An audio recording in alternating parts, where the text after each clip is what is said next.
So, without too much further ado, this is actually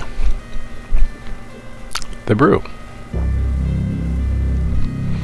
And I'm your friendly neighborhood host, narrator, storyteller, nobody. Thank you for being here. Hopefully you'll enjoy the emotions, the experiences, and the moments in between. Thank you for your time.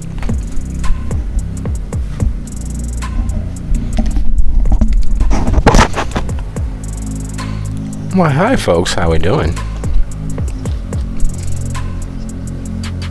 I mean, I've been home We're for good. an hour and change after work, so, you know, it's fine. We love those 10-hour days. And while stating love, she actually meant love that several letters were missing. But the emotion and understanding was felt across the board. I am very happy, of course, to be home, and hopefully our lovely technical difficulties and issues will be resolved this week, and won't have too many more things to go wrong or go awry. That is the hope, of course. And just as a reminder, we will not have a Charlie tonight. He has a gig. Right. That I did remember. Also, I wasn't quite sure whether Aaron was still indisposed, whether his night shift included today or was it just Wednesday. Did anyone verify? I have not talked to him recently, but the implication from the post at least was that it was just Wednesday, but who knows? It's the pharmacy. Things happen, change daily. Yes. But while we wait and give our compatriots time to either make it or drop a line, no, I won't be able to make it. Does everyone remember where we were?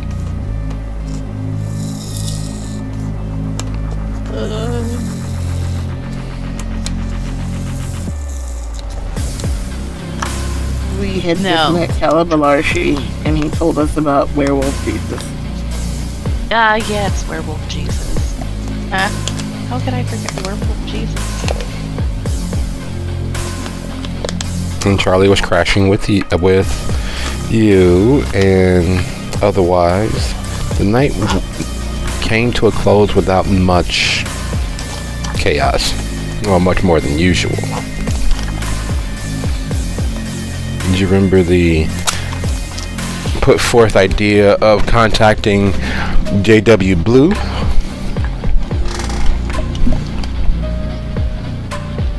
Yep, because something was supposed to happen to him soon, so we were told it would be better to contact him while he was still undead before whatever was going to happen to him happened to him, because he had some sort of information that would be helpful to us. I'm glad you remember this because I that whole last month ago. Was it? It seemed like it was just yesterday. Milwaukee's a place where time moves at its slow, lethargic manner of chaos. Very much the almost antithesis, nearly everywhere, the antithesis to the rapid fire chaos of the Chicagoland area. It's yeah, it's nice, it's easy, it's a good little moment away from other moments.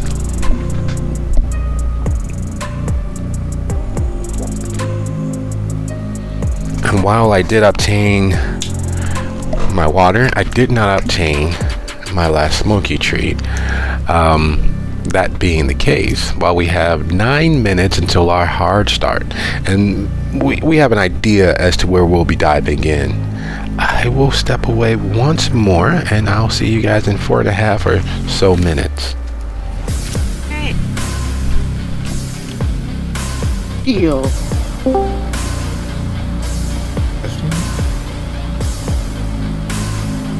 I can have a smoke.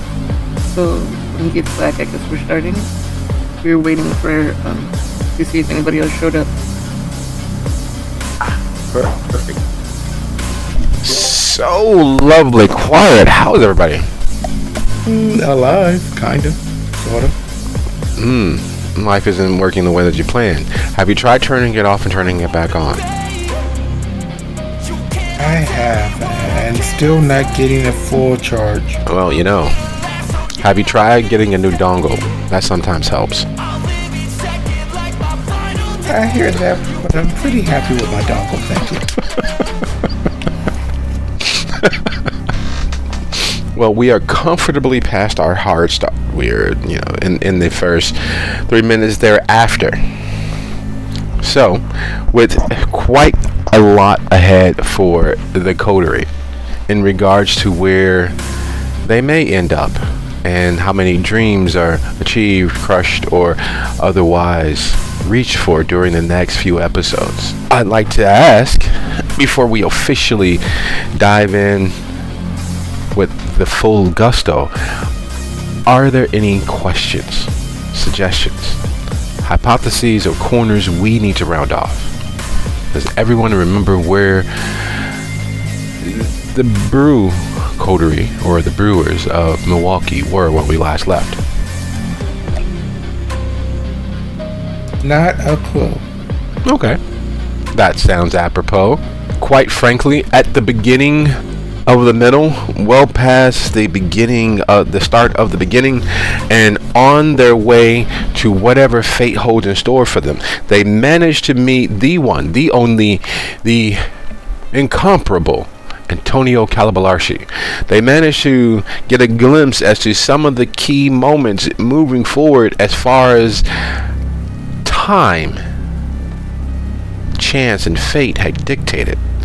And there was a tossed off consideration as to what they should do first in achieving some of their goals. Aside from that, any other questions? If I remember right, Bo and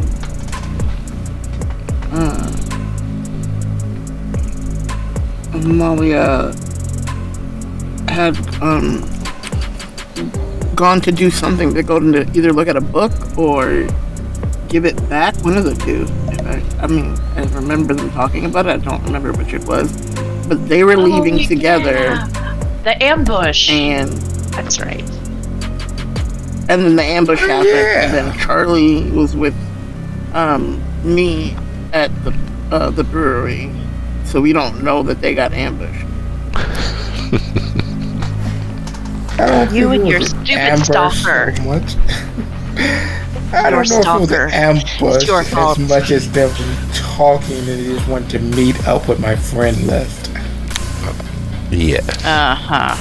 It is always a good outcome when kindred engage with police officers. We know this from the bottom of our hearts. Definitely. Always a good time. All right. Well, that being the case, with a nice little, as always, insightful recap from our lovely diva,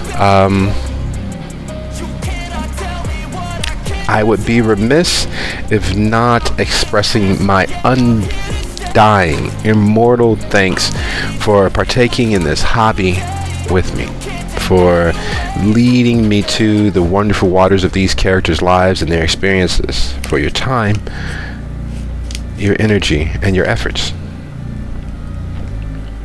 And all of my mushy, constant appreciation of your talents. I'd like to say that this is officially, without a shadow of a doubt, the Brew, episode 5, proof that God loves you. And as we have been made aware when we last left the coterie, divided though they were, preparing for the ending of a night, with several members being beset, set upon, and potentially led astray. with other members safely ensconced in the warmth and safety of their quickly growing communal abode, we dive in as we, the viewers, those not actively participating in that particular scene, open our mind's eye to soaring north from the tarnished, tainted, golden streets of Chicago, taking the scenic route down Lakeshore Drive onto 41, up and around through quiet, ambling suburbs. We come upon the ever in construction highway leading into downtown Milwaukee. We swing east closer to the lake with the hustle and bustle that can only be a Milwaukee near winter. The hawk blowing in off the lake meeting the hawk blowing in off the plains, rustling and tearing through the squat, wide buildings, the wide sidewalks of the downtown area. It's a beautiful sight, and it is a blistering cold wind, as is always. One of the many things that is said about Chicago holds true for Milwaukee. If you don't like the weather, wait 5 minutes. The weather, much like places due south and further northeast, requires a hardy fortitude to withstand the non-stop war of attrition of the colder, cooler weather blowing in from the plains, south from Canada, across the lake from points due east, blowing north from the Mississippi itself, spilling across the lake and smacking and smashing into every denizen of the city. And unlike most places in the Midwest, there aren't really 4 seasons. There's construction, the start of summer, fall, winter, deep winter, and construction. Currently, Max and Amalia are in the middle of post-winter construction. A lovely season. People are dressing a little lighter, wearing less layers, and attempting to brave the roadways, attempting to brave the night. There are bands playing, concerts in full swing, SoundCloud rappers building their street cred, police quietly trying to doze in their squad cars, and the scene and sight of the accident.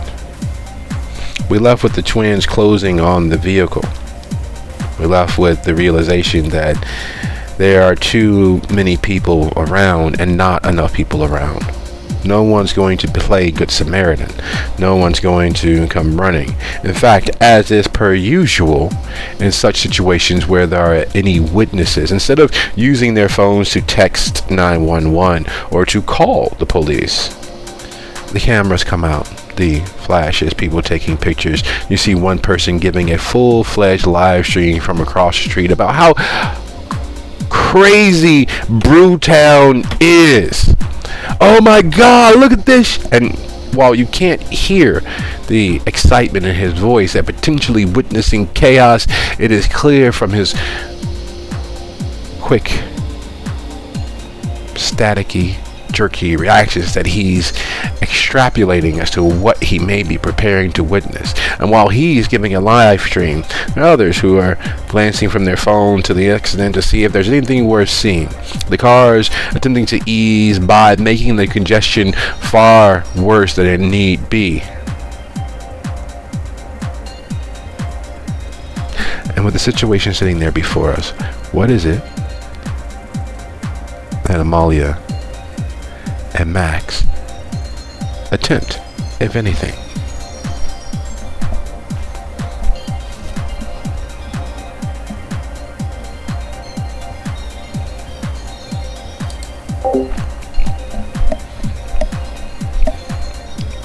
Before I say anything, do I know them? Like, have I gotten to the point of recognition of who they are?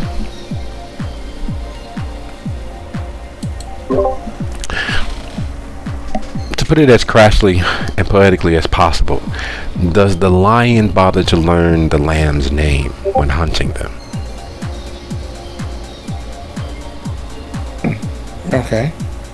Oh, I don't know who these people are. No, you don't know their names. You know that the older sister, and you can't remember which one, loves the scent of patchouli and aqua de joe. You know, the younger one, when she's really truly enjoying herself, she squeals at the end of her giggle. You know that for all of their exercise from being fashion models and athlete models and Instagram models, between their duties as either a police officer, a sheriff, maybe she's a security guard. You think you saw a Securitas uniform once or twice. You know that they're related. You're not quite sure whether they actually are full-fledged twins. They may be putting on, maybe it's just an act, but they were willing to go. They were willing to spend time. They were willing to fawn over your art, even though at that particular installation there was none of your art.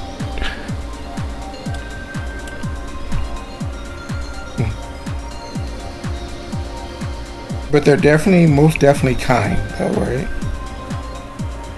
You should certainly hope so, unless of course you spent several long moments with kindred who were so good at pretending to be mortal that they even fooled you.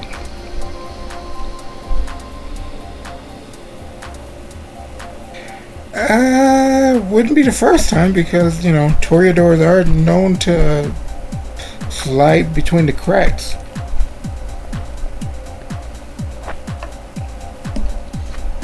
I look at Amalia to see what her reaction is. She's just looking at you like, what the fuck? And generally looking super grumpy.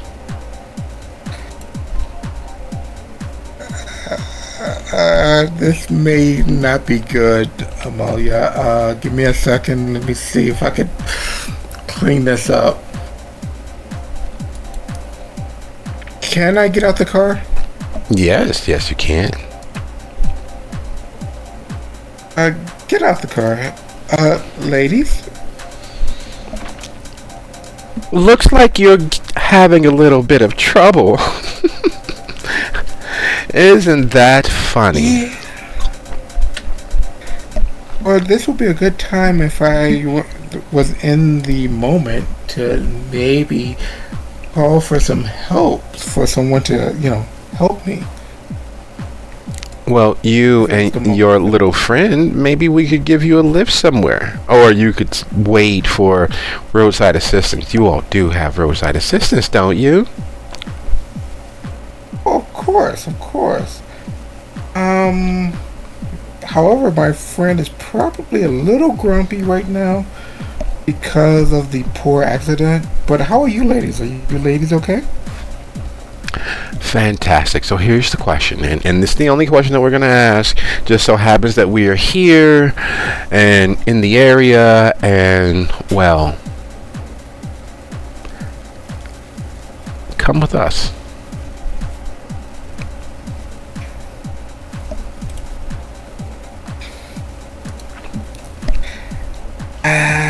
Give me a second. Look back to Amalia. And that shaking head, still looking super grumpy. Almost like she's muttering to herself in the car, like, oh my god, I can't fucking believe this. What is going on here? I kind of give her the look of, this is going to be weird, but let everybody know what happened and come get me. Or to kind of give her that look. Sure, ladies, I would think of nothing better than to go with you.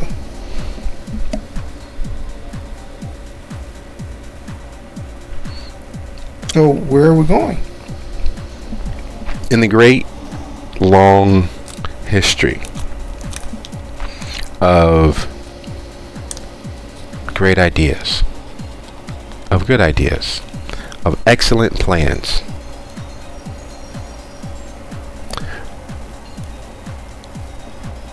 as Max walks away from the car, leaving Amalia at the scene of a crime, alone, in the care of two friends from his long distance and most recent past, two avariciously desperate individuals who would sink to every level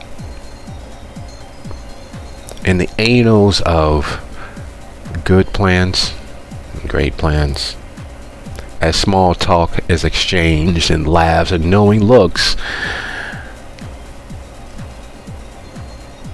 This is not even in the same block. Settling into the vehicle where they're escorting him, there are several things that become immediately obvious. The car is riding too low. You've been in several hundred luxury vehicles. This vehicle SUV is not typically designed for levels of comfort that would require it to ride so low. The fact that as they walk toward the car, they open the door for you is to be expected. After all, you are their celebrity. The fact that they close the door behind you and slip into the front seat is not. The small glass partition between you and them, showing all of the care and attention of, well, craftsmen who don't necessarily care about luxury. It is not a privacy partition. There's no occlusion to the plastic, whatever it is. What is Max's either streetwise or larceny?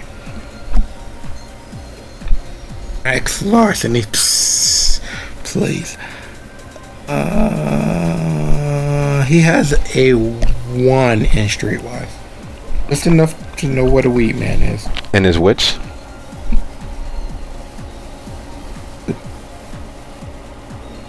Did you say 2?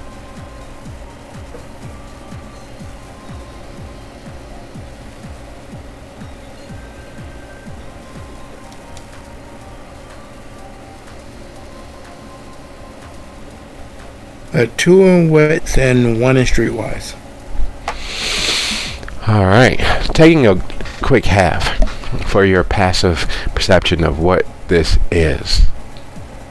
This is how a lot of college toga, rave, kilt, miniskirt parties you visited began. There was always a person of honor who was fall kidnapped. There was always someone who was trundled out into the center of the crowd and their pillow cover or blindfold removed, only to find themselves strapped to the chair and cheers erupting from the already drunk and inebriated crowds. That's got to be what this is. They clearly did not have enough the last tango that you've tangled. This can't be anything other than that. After all, if it was something more than that, they'd be... Oh, is that a shotgun in the front seat? Huh. Interesting. Beanbags parties are nice too. Maybe they're going to go skeet shooting. While less than 4 blocks from the scene of the accident, where you left Amalia in the car alone,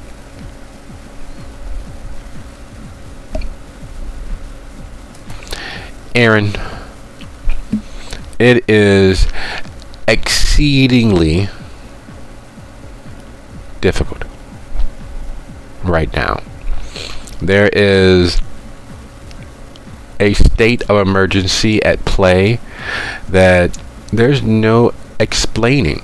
There is really no reason why the various while the various media, markets, industries, and trades in which you have a relatively diversified portfolio locally are responding the way that they are. It is as if someone's making a run on the 125 brewers of craft beers.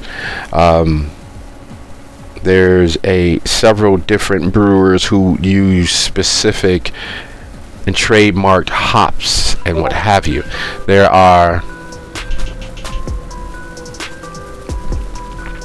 There's a run on the market. Someone is purchasing smaller to purchase larger to effectively, through various subsidiaries and markets,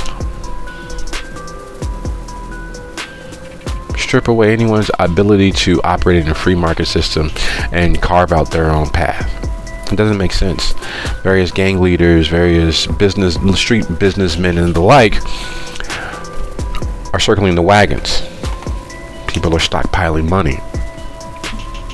Various kindred are investing heavily in this or that, and you can feel the pressure growing out there in the middle of the night. There is something happening, and it is shifting the very real balance of financial power as well as social power.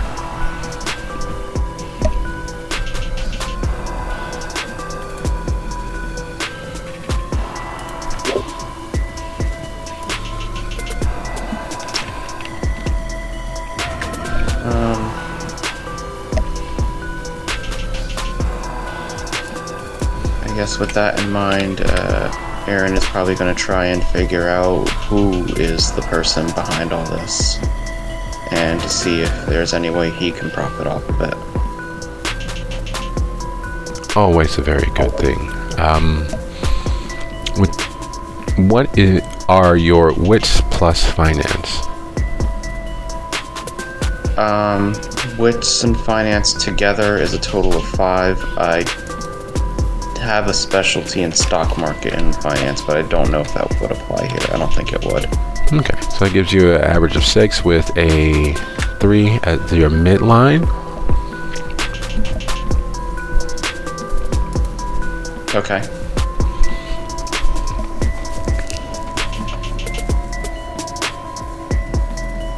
Do you need me to roll that? No. We're just doing a quick approximate.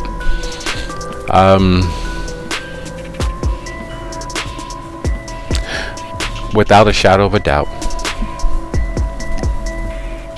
through your influence in the financial institutions which trickle down to the streets, through your allies, the coterie of Hematics that you've made strong, resilient ties to, and through the manipulations of your most trying of enemies, Mr. Alexander Burr, it is obvious to you that it is in fact Senna once again. But why her sudden dive from the more spiritual to the more tertiarily, as far as he was concerned, physical?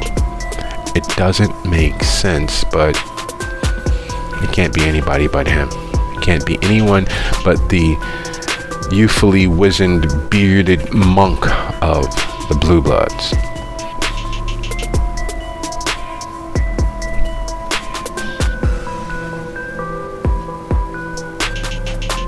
I never expected him to be involved in something like this, but if that's the case, then Aaron is going to try everything in his power to cut them off and try and carve out his own niche in the market. Even if he can't have the lion's share, he can at least prevent a monopoly from forming. And like attracting like, trouble calls to you. And like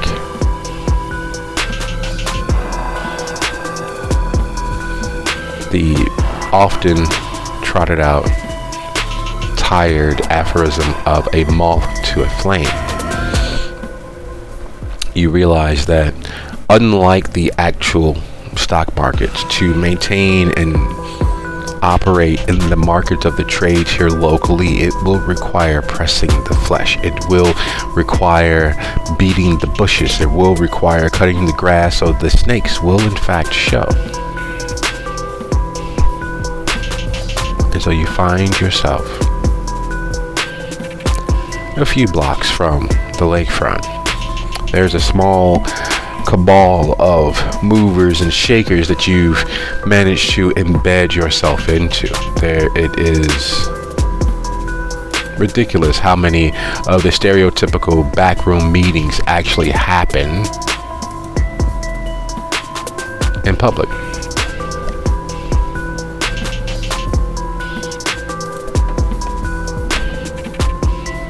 And so as the what are your wits plus larceny or wits plus streetwise total? Let's see. Wits plus streetwise would be a 3.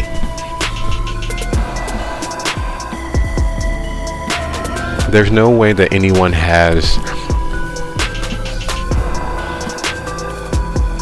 that speeding dark SUV chopped down the way that it is. It doesn't make sense. It's too close to the ground. It's too low as it goes speeding past, and you see the one, the only, the inimitable Max in the back seat. There are 2 women in the front portion of the vehicle driving, and all's fine and all's well with the world, save they have a shotgun sitting between them. It's one of the many things that having a bodyguard who is aware, wary, and silent as death has taught you to see weapons before they can be used on you. And as the vehicle is speeding along northbound just outside of the window, it is immediately obvious that, well, it is not a normal average night. Not especially with it being this close to, in fact, sunrise.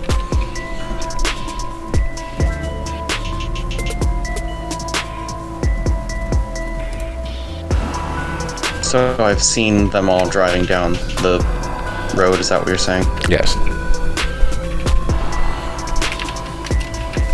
Aaron turns to Raiden and just says, Is that who I think it is?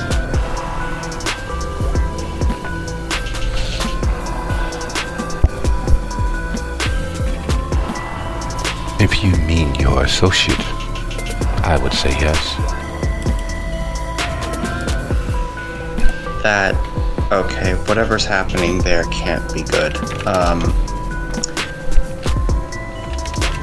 We are gonna have to probably make a small detour and find out what they're up to, because at this hour, with them speeding along, I have a bad feeling they're gonna be in trouble and we need to help them.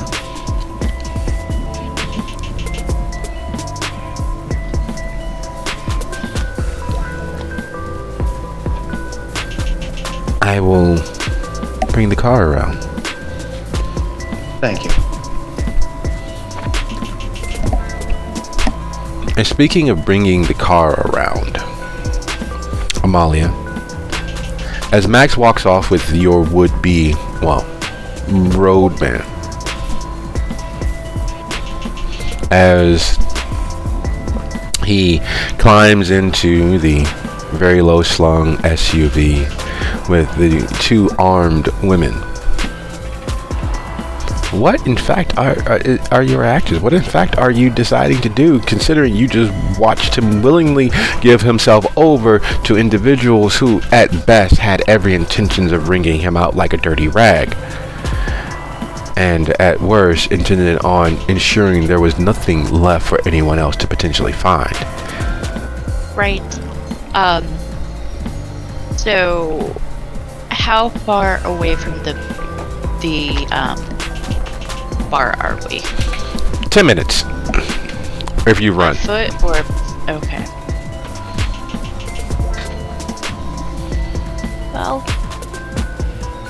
I guess she is going to be doing a brisk jog.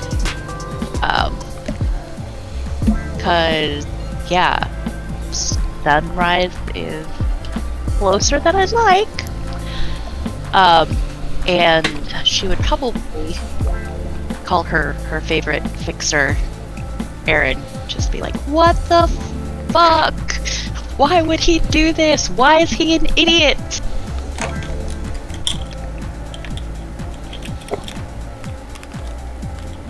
I just want to make sure I heard that right. You're calling me? Yep. Yeah, I think I saw him driving down the road just now. So is that what's going on? So that wasn't you two that I saw in the front seat? That was someone who kidnapped him? I mean, he got in the car willingly enough. But yeah, just left me here in the car that they wrecked. It's great, right? Okay. I already have Raiden coming to get the car to follow after him. You want me to swing by and grab you two? I would love you forever. I would appreciate that. Alright. I'll come pick you up and then we'll follow them. It's a plan.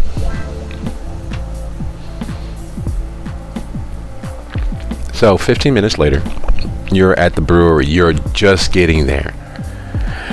There's a walkthrough that you do every night as the sun is very, very close. Every opportunity you have, because while Seamus is a stalwart with a cleaning and organization and the like, there's always been a thought at the back of your head: if you want something done right, you must do it yourself. And while he is more than competent, has proven without a shadow of a doubt he'd do everything except for potentially take a bullet for you, and even that you are pretty sure that he'd at least push you out of the way. Millie, you're walking through, shutting things off that he knows can stay on, so they're left on because it doesn't factor in.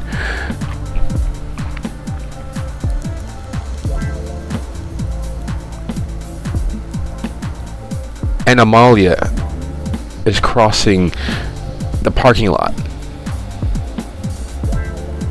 Amalia clearly changed her mind, or, well, had to use the restroom, because there's only one reason why Amalia would be running across the parking lot towards the brewery. Her and Max left together.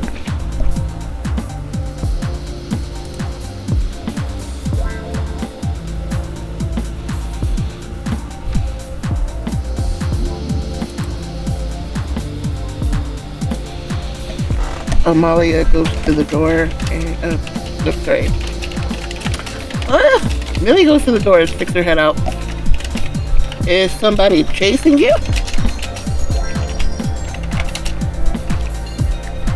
Say, but you know what they say about pretty boys.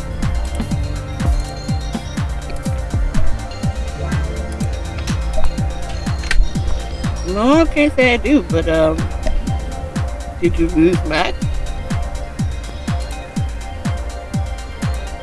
Lose. Yeah, that's the word we'll use. Considering there was a car accident with us getting pushed off the road into another car and him getting into a car willingly with a couple of ladies and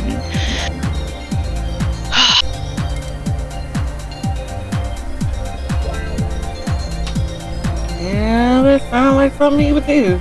Well, not the whole getting in a car accident thing, but why don't you come inside for a while? I mean, it's getting too close to sunlight. yeah, Aaron should be here in a couple of minutes to pick me up too, so. So, and what are you two going to go do with it being this close to sunlight? I don't know.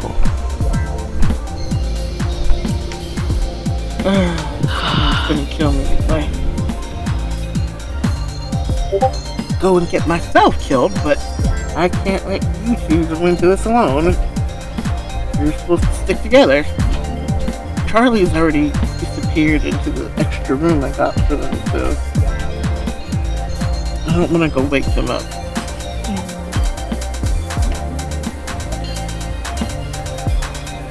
So yeah, it's been an interesting 20 minutes.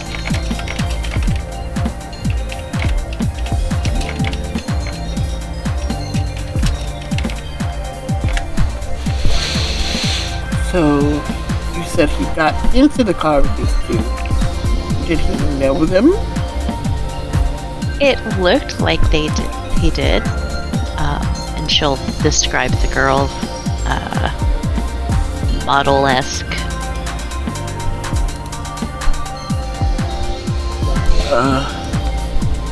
Who knows where he met them?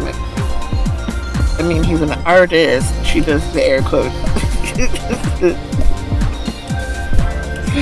Probably models he's used and things there. Who knows? But the fact that they crashed your car to get to him is very concerning. Yeah, not a huge fan of that either.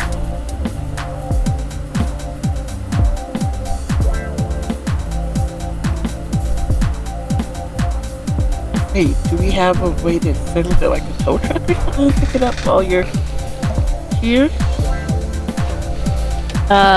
I don't have AAA.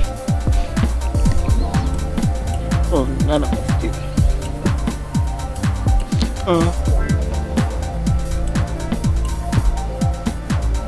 That garage that Kai used to actually work for, is that still a legitimate thing, or is that kind of closed down now?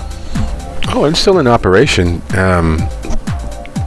While not as car reliant as the bulk of America, it is still in the top 10 percentile in terms of places you need vehicles. And so while you can buy a wreck in Milwaukee, you can also rent a rim. You can rent sound systems for your bought wreck. And shops like Kai's former shop provide such services. There's nothing funnier on a bright, cold December morning than watching all of the vehicles who rented rims, having them repossessed on the street, left on cinder blocks or jack ramps in the snow.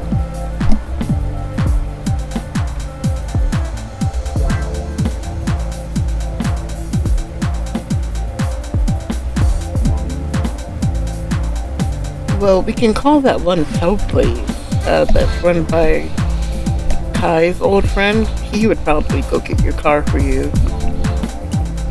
Fabulous. While we wait for Aaron. So, she lets Amalia inside and they make that phone call. And speaking of phone calls, riding in middle class luxury, to be perfectly honest, the leather isn't a great cut. It's okay. It's better than cloth seats smelling of baby formula, fast food, and, well, the various odoriferous expulsions of people who eat such. Yet, and still,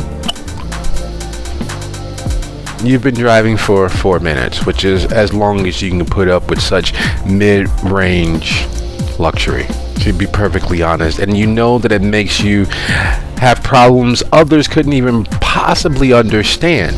They've not noticed how sticky leather gets with time, especially being so thin, and the springs are a little lumpy. And while the back of the car is relatively clean, you suppose you haven't really bothered to look into all of the cracks and crevices.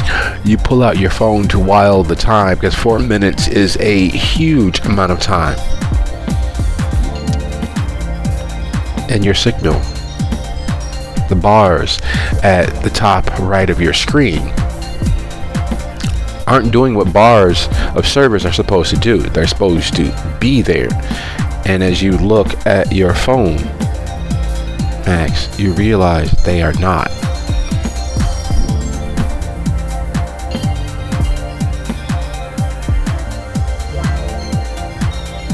clearing my throat, looking at the driver, and looking at the other one. Ladies, I'm sure... Maxi Poo. Maxi Poo. You remember how much he hated that? Sorry, you know she kids. What's going on, Max? I'm sure that there's a reason why we're doing this. Oh, yeah. As much fun as it is.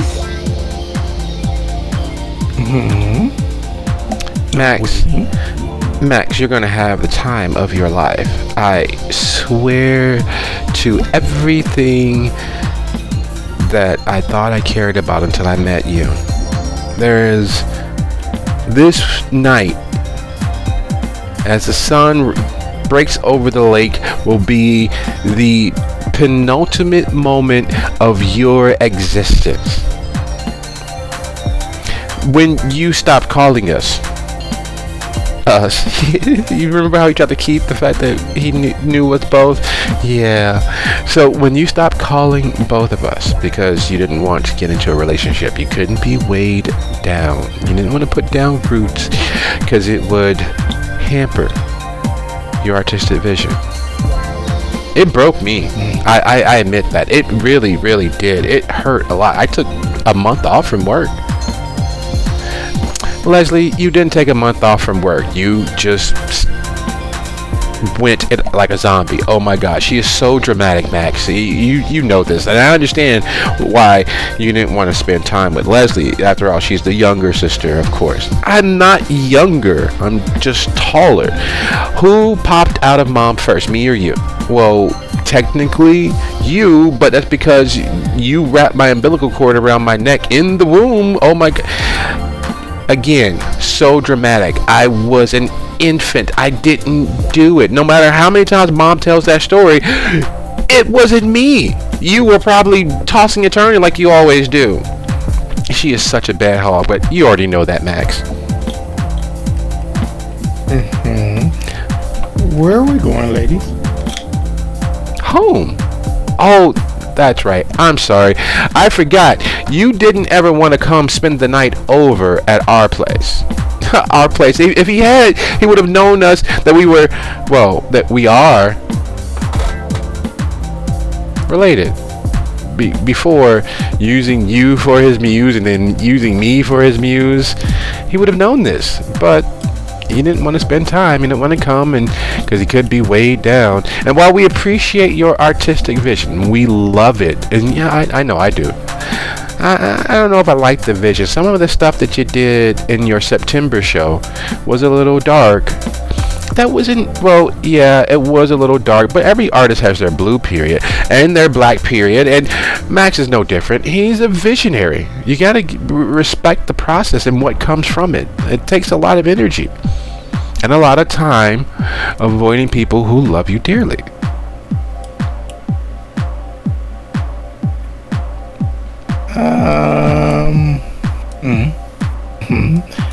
How far are we away from home? Oh, just a few more minutes. Well, when we get to Ogden, we're going to go ahead and hop on 32. You don't know this or not. I know you don't really ever leave certain areas. Yeah, except for going to that brewery. We didn't think you were a beer person. Oh my God, yeah. And Taco Bell? Really? Why would you? But anyway, we don't yuck anyone's yum. We appreciate all of the things that you're into. It just took us a while to realize that maybe if given the right chance, you take us up on what it means to really be with us. Like we at first it was a little bothersome, you sleeping with my sister. We didn't really sleep, and it was over all too quickly. Oh, but it was great. Yeah, that's one of the things I appreciate. It is whatever it is that you do, when you do that thing that you do, oh my God. I've been trying to teach several of my friends on Bumble to... Oh God, you're still on Bumble? Look who's talking. Really? Using Facebook games as a dating app? Well, if they didn't want you to date, they wouldn't have a chat function. That's just so that you can congratulate the other player. Anyway, Maxi Poo, we're gonna take 32 up to Bellevue. We stay right on Wall and Bellevue, and we get a perfect view of Memorial Drive and the lake. You know, just we're literally right around the corner from Bradford Beach, which I'm sure we've already told you, both of us separately. And while initially was a night, it was really tough thinking about sharing you with my sister. Yeah, it was. But that masked opening where you spent time with both of us together, we were gonna do the whole catfishing thing and put you on Front Street and put all your business out there, but it was so magical. I've never been closer to Jean than in that moment. Oh, Les, and she rests her hand on her shoulder. I've never felt as pleased by anything except for that time with you. And I think now we're in a place where we could do it with our masks off. We could spend time with you together. We don't mind sharing. It was a beautiful moment. Well, over a little quick. Will you stop fixating on time? It is not about quantity. It is about quality. And was that not your best? It was. It was absolutely beautiful. I'm so glad I got to share it with you, Les. I'm so glad I got to share it with you, Jean. And then they both, like clockwork, crafted dolls. Click, click, click. Their heads turn, their shoulders twisting, so that they both catch sight of you at the exact same time. A startling smile spreading across their lips as if they are in fact the cat who got the canary. Oh God, Jean, the road! And Jean turns back around and Leslie settles back in.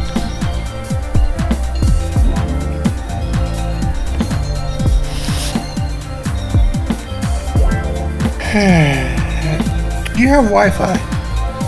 Oh, of course. But you don't need to spend time with anyone else but us. Yeah, Leslie used her cop buddies to make sure that we wouldn't be distracted by, because most road accidents happens because of distracted drivers, and we want to make sure that we get you home safely and soundly. Oh yeah, we want to make sure that you have the safest trip possible. I swear to everything even remotely holy, this will be the best night of your life. Just like all of the moments that you shared with us. And then Jean chimes in, separately and together.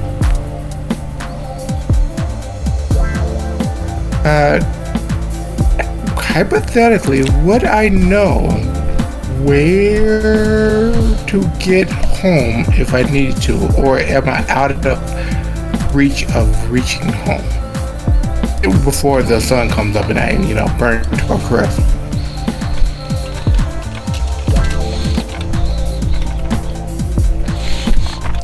What's your recalling from memory? Placing the map in your head. The trick is, did you bother to pay attention or remember or understand how far away Bradford Beach is to your condo? It is max. That could go either way. Bradford Beach from the condo. Would width and insight be of any help? Or width and awareness? Working off of instinct, roll your, because it is just memory and spatial awareness. It would be your intelligence. It's not you being aware of anything. It's your memory of the layout of the city and where your haven is actually located, where your condo is actually located, there behind the Milwaukee Art Museum, just off the lake, just off of Memorial Drive. So roll your intelligence and insight and see if Max has an inkling of, would he consider, places that are mundane? Would he consider anything of note in that area? Would he immediately remember some of the places nearby that approximate location? Because Bradford and Wall, while there's a Frank Lloyd Wright house not far away, there's a few blocks from that approximate corner you have the the East Castle place. You have the Milwaukee Catholic Home, that huge, garish, hideous building that is interesting but not aesthetically beautiful. You have the Gutenberg Nook not far from there, as well as the Gustav Mansion, which again is Max into architecture. Does he really care about those things?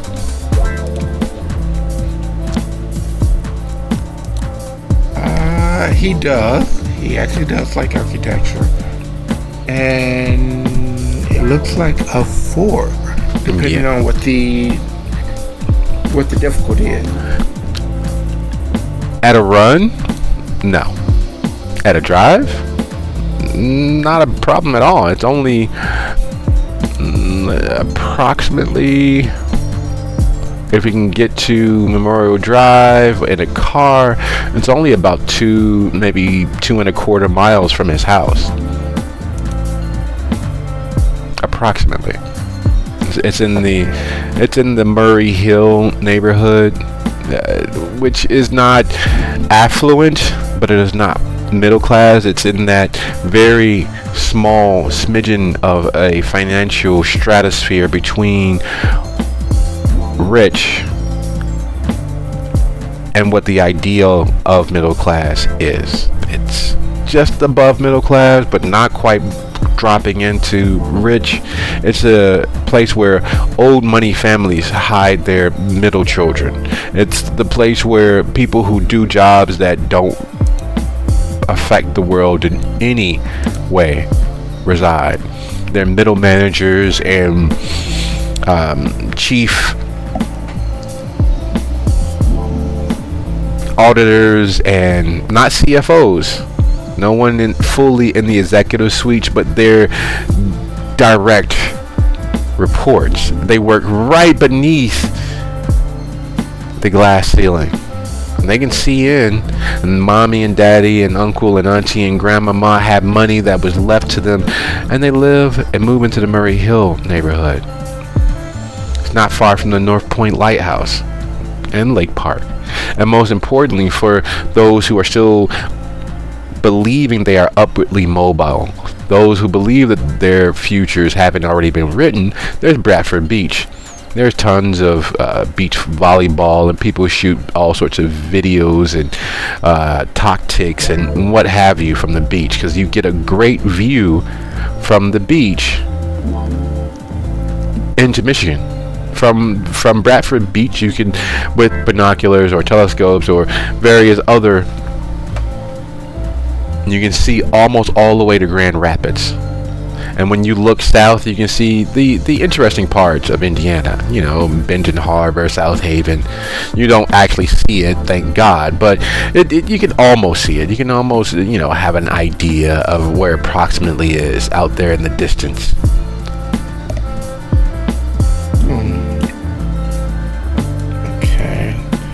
Need a car, and I need to convince these lovely ladies to give me a car.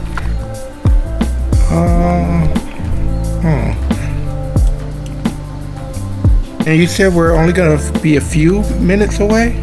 Oh, yeah, of course. We're almost there. Look.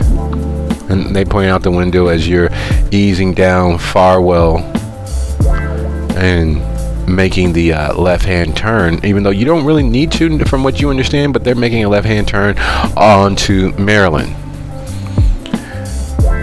Why are they taking a very circuitous route? Because if you had your druthers, as far as you remember, you would have probably stayed on 32 all the way to where it became Lakeshore Drive, and then, because you remember where the beach is, there's a great little hiding spot just at its furthest north point where all the rocks are, where it's hard to not have your breath taken away and do other things that require a very shortness of breath. And you could do so without really being stumbled upon because, well, it's just far enough and it's just difficult enough that most of the police and the occasional late night visitor to the beach don't really visit. It's a little difficult to climb and navigate, but once you're there, you can listen to the waves crash and the car swing by, you race up and down North Lincoln Memorial Drive, and have all of the privacy in the world to do all the things that you wish you had time to do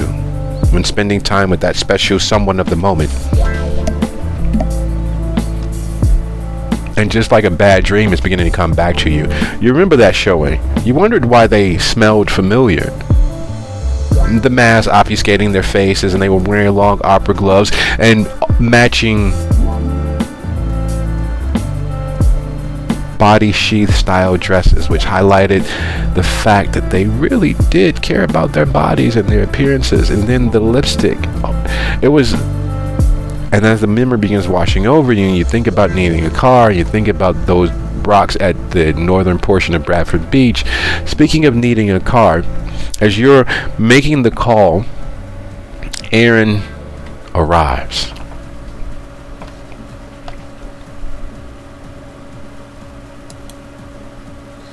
Back at the brewery.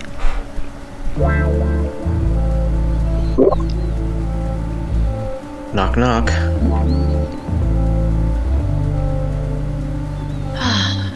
Hello. So, we don't have a whole lot of time before sunrise. So why don't we all get in the car and you fill me in on all the details along the way. Details.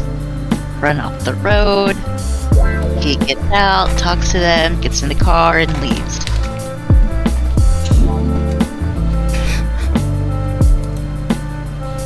You know what? That's a detailed enough explanation for me. Alright, let's go save him. We don't even know where he's going. Well, I guess you have to read and follow him, so...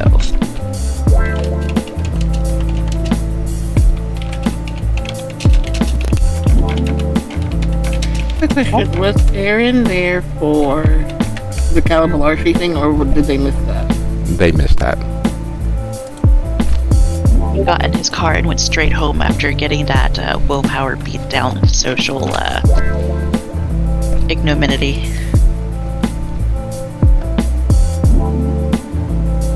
Oh, while we're catching up, we had a very interesting visitor tonight.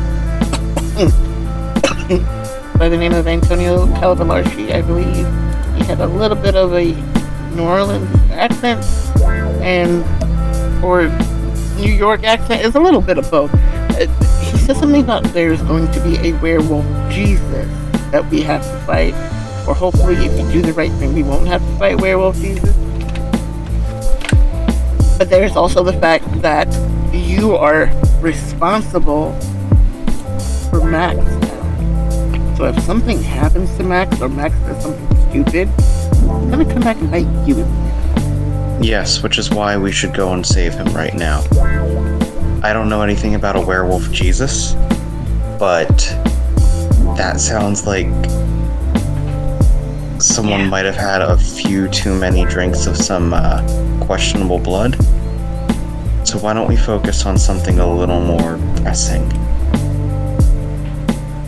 Yeah, I know, that's fine. We can focus on going and get Max back, but you think werewolf Jesus is real. What they were saying makes me think that werewolf Jesus is very much real.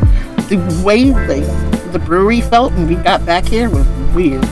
People started crying, and then there was a huge argument, and he said that people were making that happen. Aaron, would you be so kind as to roll your wits and occult?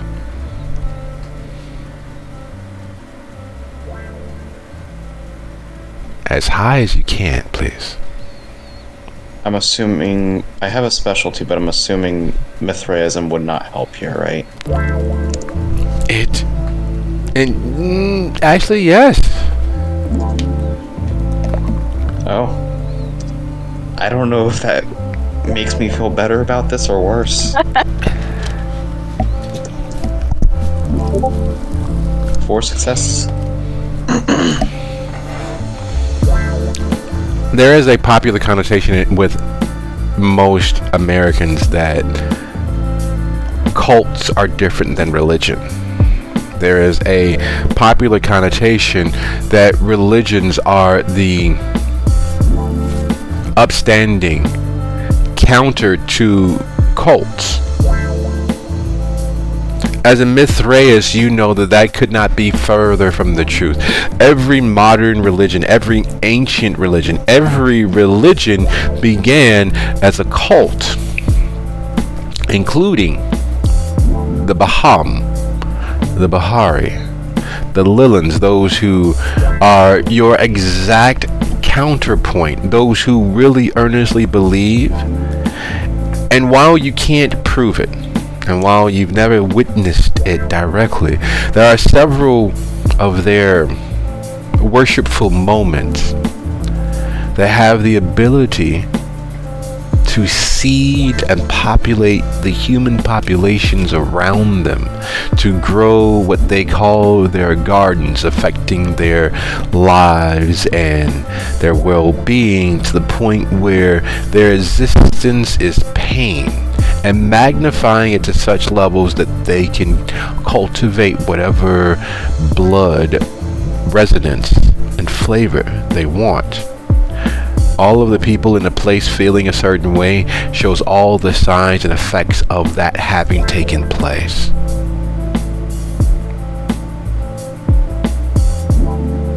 And it's not like you know a Baham of any note. It's not like you know some venture named Senna at all.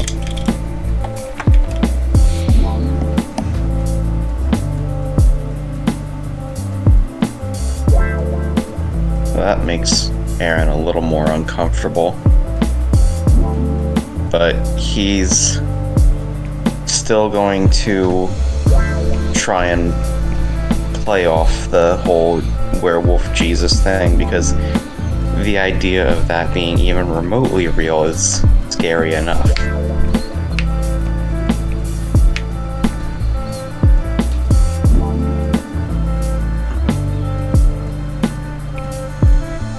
And so he'll turn and say, look, this whole werewolf Jesus thing, let's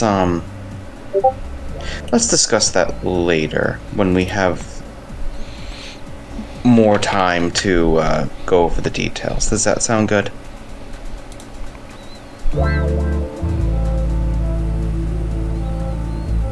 Alright. I mean, at least you finally believe me, because that guy popped in out of nowhere and then he disappeared just like he appeared. It was kind of creepy. But she's saying this as she's heading towards the parking lot in his car and locks the door behind them as they go out. Does anyone have Sense the Unseen active? Yes. Not active. Even with it not being active, we're going to add it into your total die pool. So add your auspics, your wits, and your either stealth or subterfuge, whichever is higher. And what's the total? Alright, so that's 3, 4, 7 total. Having spent time with your brother for most of your life, off and on, the feel of him didn't change once he crossed over. The feel of him is completely different than the feel of most other specters. Yet there's still a hair-raising aspect to them. And as the hairs on the nape of your neck slowly rise to stand on end, the moment you step outside of the brewery, to say that you are wary and aware that you are being in the presence of things that are not alive or may never have been alive would be an understatement. The very moment you step outside of the brewery, you feel it crawl over you.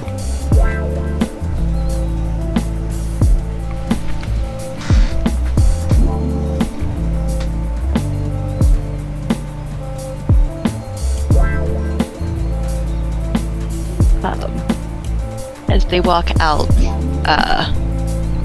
Amalia sucks in a deep breath and just stamps her foot like she's super frustrated.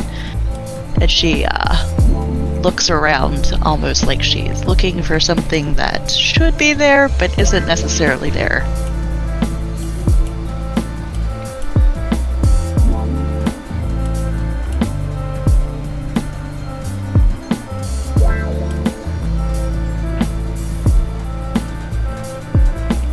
Are you seeing him? Did he come back? The guy that disappeared earlier, or something else? No.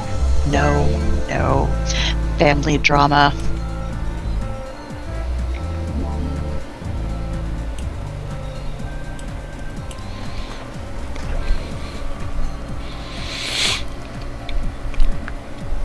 Raiden is standing outside of the vehicle, opening the door, and as you all approach, you've never seen him use anything technological. No cell phone, no pager, no tablet, no nothing. And while the cars that you've been in, specifically Aaron's car, often have the most modern amenities, you've never seen him actually utilize any of them. So as Aaron approaches and he hands them there's no way to describe it except for it's a flat screen walkie-talkie.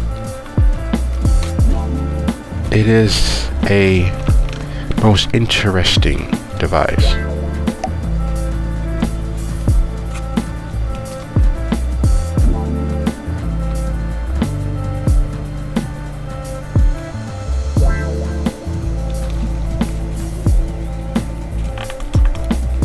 Do you have something useful there?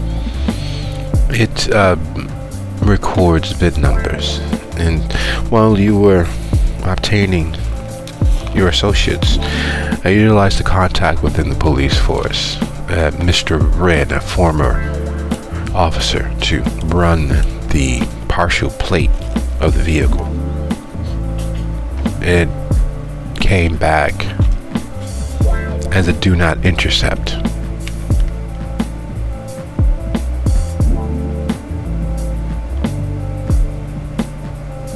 Oh, Interesting.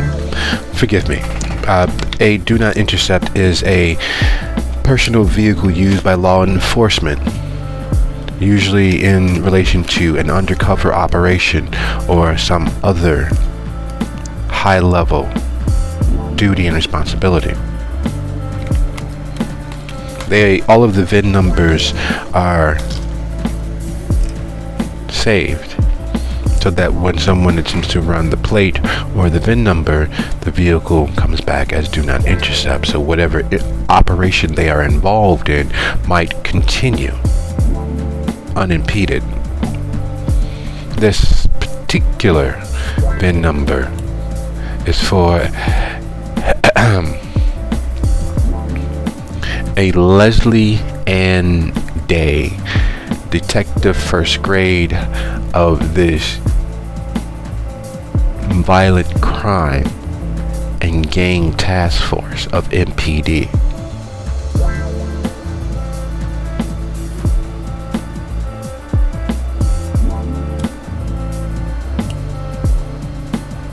We're not just dealing with kidnappers, we're dealing with possibly Inquisition folk.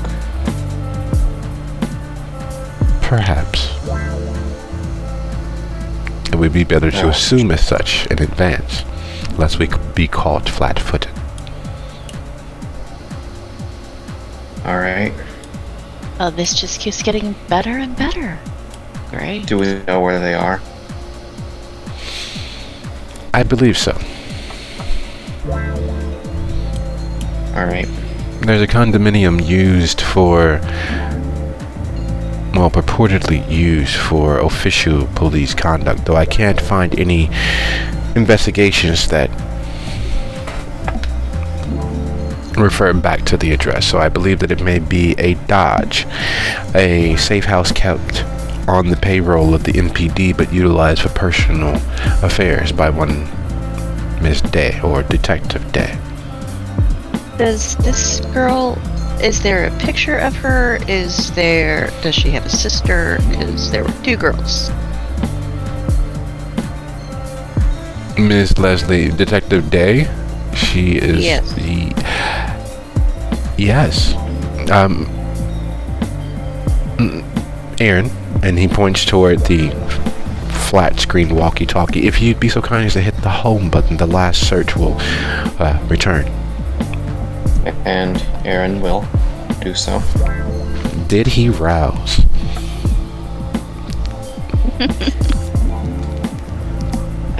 He can. No blessed life, no touch screen for you, my friend. Just one rouse check, right? Yes.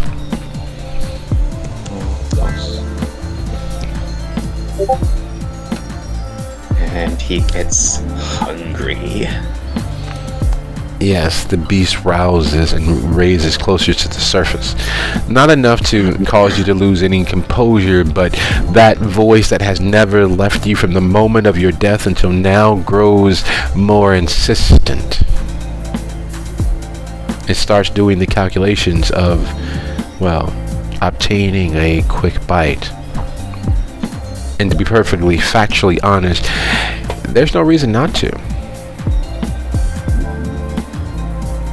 But as you do so, and summon the semblance of life in the touchscreen, you realize that while there's no truth to any of the Hollywood blockbusters about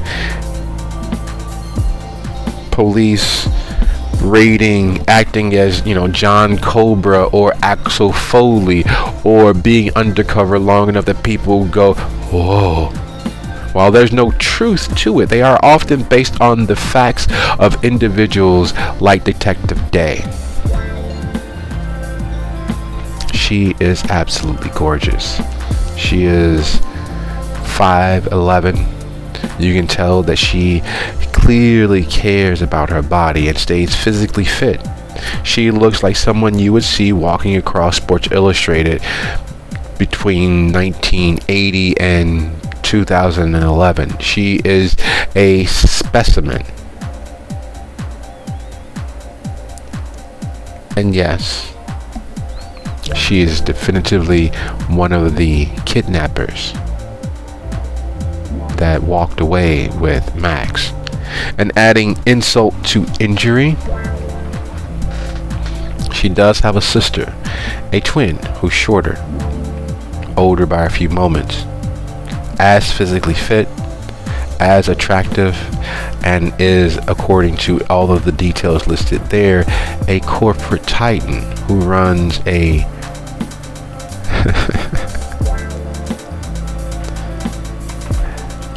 armaments manufacturing company.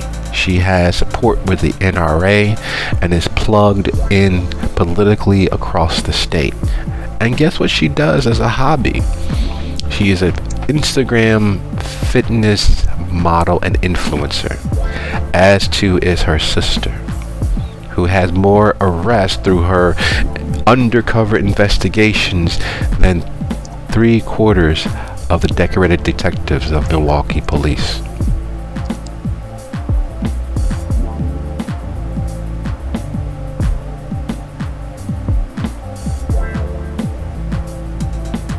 Amalia will And look at the suddenly Aaron is feeling, number one, that there's some potential business opportunities with them, but number two,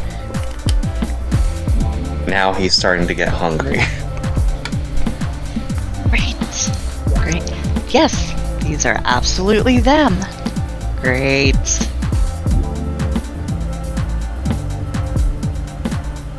Obviously, his mama never taught him not to stick his dick in crazy.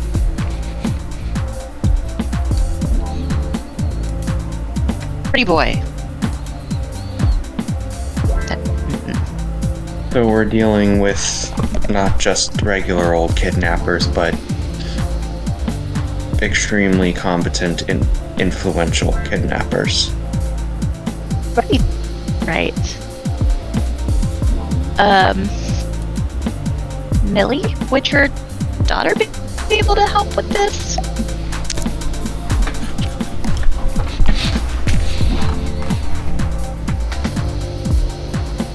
She pauses and thinks about that for a second. I mean, as decorated as both of them, well, as she probably is, that might be a little bit above my girl's pay grade. It's not like you had we her, don't have a lot of time. and it's not like you didn't have her character assassinated and her falling forward into a cushy desk job that kept her off the street, and as far from the scandal that was brewed up as possible.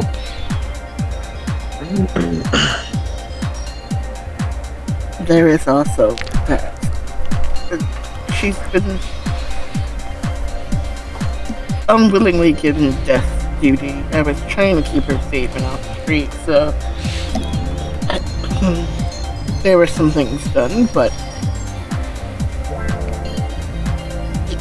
I think we're gonna have to go get him ourselves.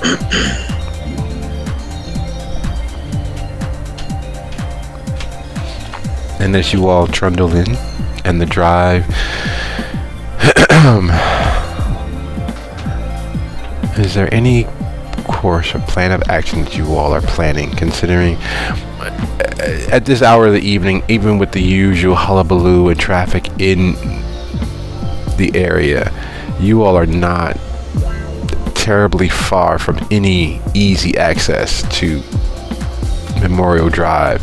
In fact, it is, well, almost as if they had you under surveillance and had been watching you and knew the easiest way to get across the river instead of taking Water Street up and around. The same way that Raiden takes as you all, move from Pittsburgh on to Milwaukee and merge over to Michigan, taking Lincoln Memorial straight down. Even though Lincoln Memorial is not a straight street, it's a nice windy drive where you get to see the beauty of the lake and all of the lovely, very close to the ground skyscrapers and condo buildings and signs of abject wealth lining the shoreline.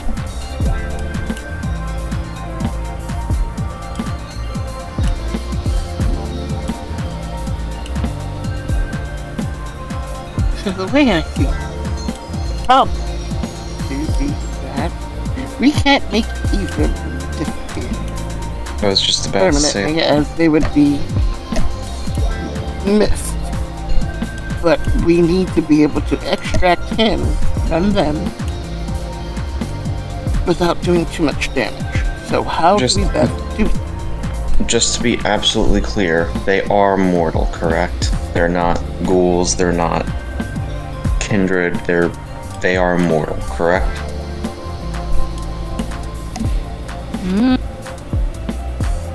No clue.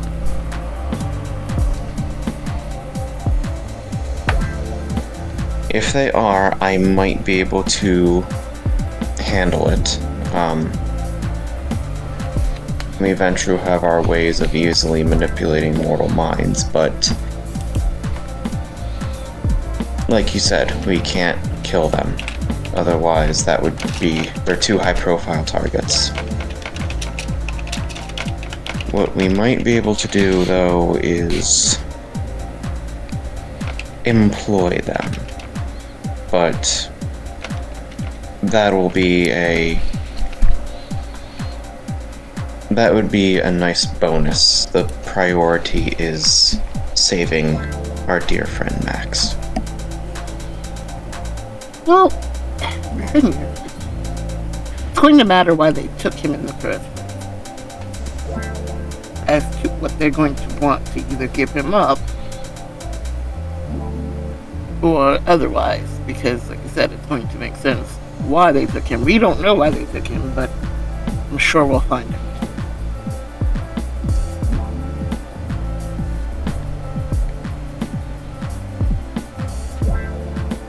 While on the drive there, Aaron is going to try and continue going through their social media to see if there's any, like, indication on things that they might want or desire in exchange for Max, or bits of information that I could use against them when talking to them. Okay. In regards to your research, social media, and putting one and one together to get, well, several other things, would you be so kind as to go ahead and roll your intelligence and subterfuge as you ply and pry through their visibly approachable lives? While you're doing that and looking over Jean and Leslie's life, nearly at the same or similar time, the armored vehicle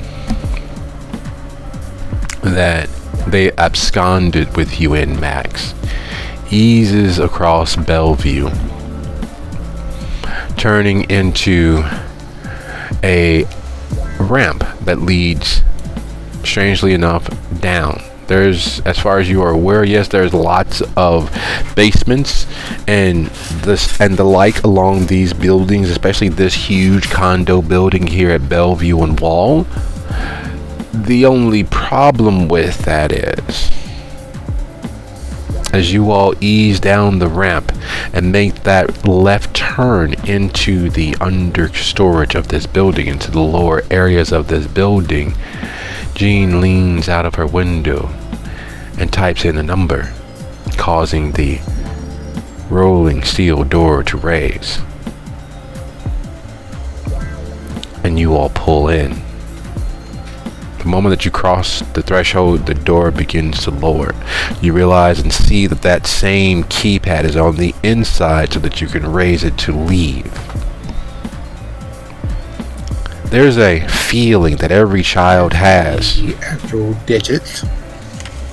There's a feeling that every child has when they've underperformed, or when they can tap into the ether and realize that, yeah, the teacher probably called mom or dad, or the principal probably called both, and that pit of your stomach sinking, because that keypad is, well, one, touch screen, two, there aren't any numbers that you can see from your location in the back seat of the vehicle.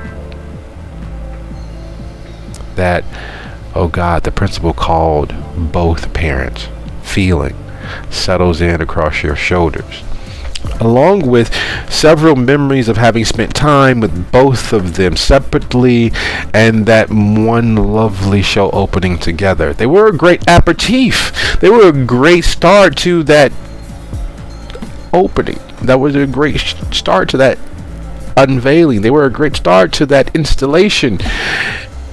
And as you have that memory teasing the pleasure centers of your mind, bringing forth, oh, that was really a great dress. I wonder, maybe you can get them to wear it for you again. Maybe take a picture of it, that way you can paint it later.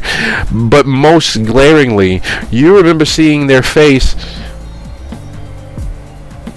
as you all move through the crowd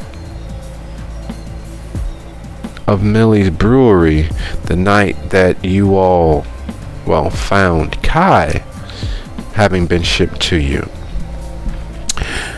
They mentioned Taco Bell. You only been to a Taco Bell, never inside the one time. They mentioned they didn't think that would be your sort of music. And as far as you remember, in the last few weeks, in the last few months, you've only been at or near one concert. And it wasn't like, oh shit, you did move to the box's window and watch the concert as Prince Decker was contemplating his next action, his next word to the gathered kindred.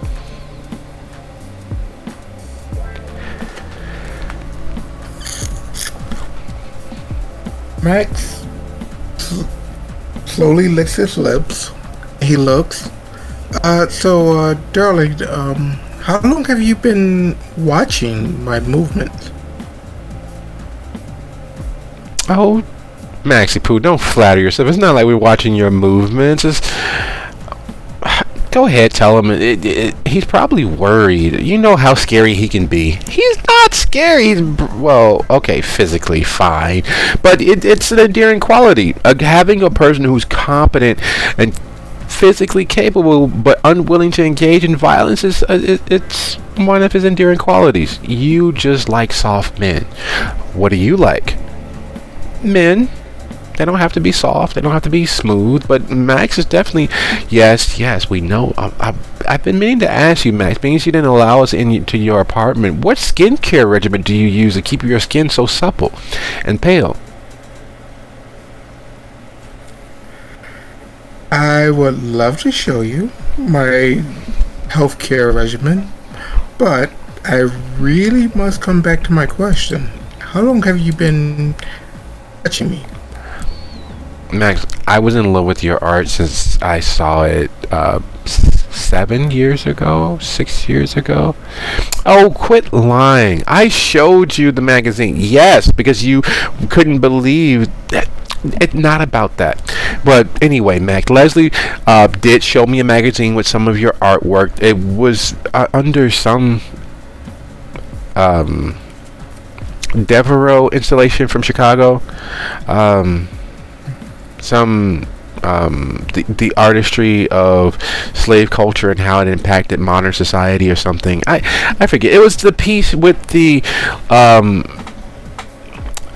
tall, pale man shifting into this huge troll-like monster or whatever it was. I didn't really read the critique of how you blended surrealism with high fantasy and an edge of Afrofuturism. She says, quoting the article exactly. I didn't really read it, but I liked the picture, I liked the painting. And to find out that you were a local here in our city, I mean, Gene is really humble. We haven't been watching you. It's more, we've been at places where we've happened to see you. It's not like your low jack on your car is easy enough to track. I see. So, again, one more time. Since I've been in the city, how many places and how far back since I last spoke with you ladies have you been following my steps or being one step behind me? You make that sound so ominous. Oh, I think he's definitely getting worried. Maxie Poo, we are not like stalkers or anything. We just have similar tastes, which should let you know how much we really probably should have gotten to know each other on a deeper level. I know, relationships, being connected, being tied down is not your thing, and it's a little bit scary, but it's scary for us too. Anything could have happened to you. And you're one of the bright little stars in our night sky. And we, like I said, you've shown us so many wonderful things. We would just want this one night, this one morning to be absolutely perfect. Put those thoughts out of mind. This will be good for all of us. I promise. Leslie, like, he's gonna believe you. No one trusts the police. Really, Miss Captain of Industry. Hey. I'm sorry. I didn't mean anything by it. And they pull into a private slip. The problem with pulling into a private slip, unlike the other 20 slots and slips that you've passed, the area of this underground garage they pulled into is not all concrete. There's huge, ugly metal boxes that they pull into. This particular ugly, hideous mail box is not just a metal box to keep the car from being affected by weather, dust, or anything else. Inside is enclosed garage. You realize that the pillars on both sides of it are, well,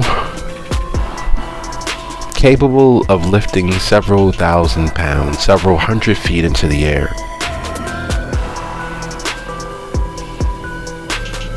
They have glancing back down at my phone. Do I have any bars?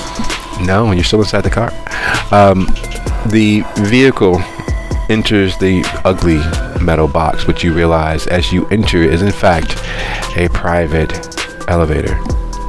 All of those boxes are for the penthouse and upper levels of this condo building, a private shared space where there are vehicles of those who pay exorbitant prices and fees to have the penultimate levels of privacy.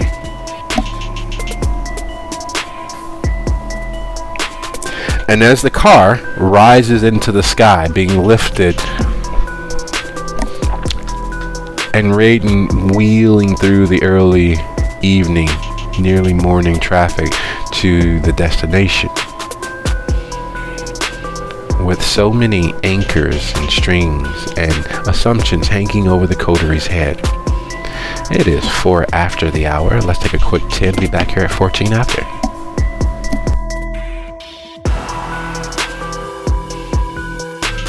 Welcome back, folks. How we doing?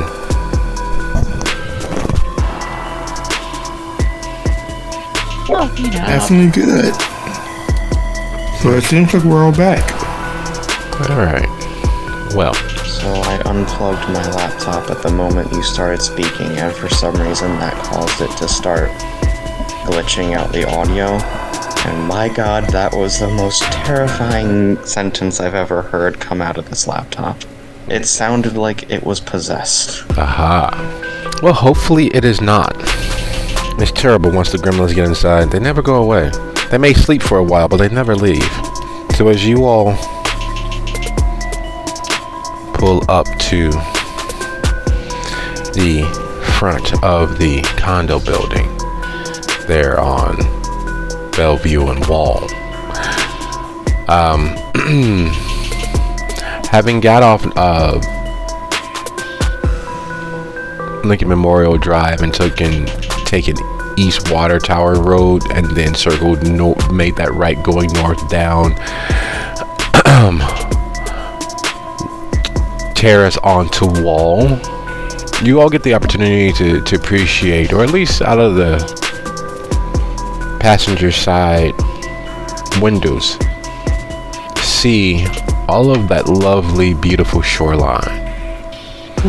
You get to see the little small band shell amphitheater where the Air and Water Show is launched from. You get a chance to see the city famous Bradford Beach Tiki Bar. It's really more of a hut, but during the summer hours when it's open for business, the lines will literally stretch all the way up to, well, past Bradford Avenue all the way down to sometimes like Terrace even. But there's also the Oak Leaf Trail, which is a beautiful bike riding, jogging path that many of the affluent, though not extraordinarily wealthy individuals take as they head north into, toward the Lake Park tennis court or the softball fields. There's even a lovely, not that it's for kindred, but there's a great place to meet and have the lake behind you while making power deals there at the Bartolotto's Bistro. In other words, it's a great show of where the wild natural spaces and powers of the world meet the urban, terrestrial, human powers of the city. It's a place that Bradford Beach is a place designed to take your breath away. All of its nooks and crannies, its stone gardens, its volleyball courts. It's a place that is movie quality beautiful. And the condo buildings and the tenements and the courtyard buildings that line Wall, consider it their private beach. They consider all of that lovely greenery and where the sea meets the land to be theirs. Some buildings stand taller than others, and the Reynolds condominiums there on Wall and Bellevue stand head and shoulders above all of its other neighbors. There are 6 levels of private penthouse condos atop its gray and shining edifice, mostly glass facing both Wall and Bellevue Place. It is a huge monstrosity, but one that catches the eye and allows those who live there to take in all of that lusciousness. So as you all ease alongside the building there on the Wall Avenue side, what is it that you all are deciding, if anything?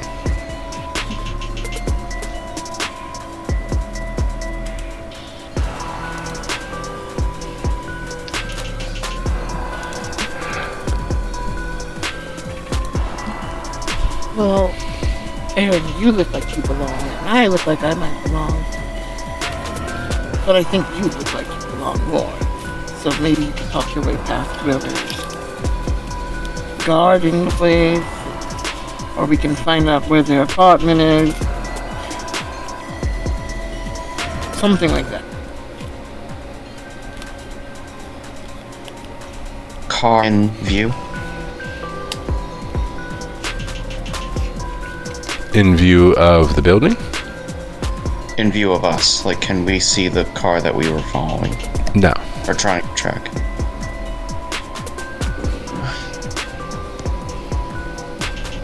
Okay. It's one of the many oddities when you really think about it. A place like this, where the other buildings have parking lots affixed to the building, or where you could clearly see that a lot of the street parking is taken up by people who live or work in the area. The Reynolds doesn't have that same congested look. There aren't many cars parked in or around the building. It stands as a sentry over all of the beauty that is Bradford Beach, and yet it's fairly absent of vehicles.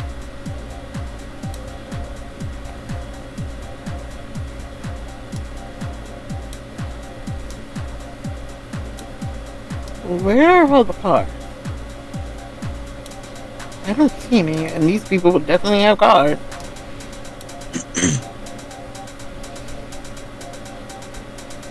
Brayden, what do you know about this place?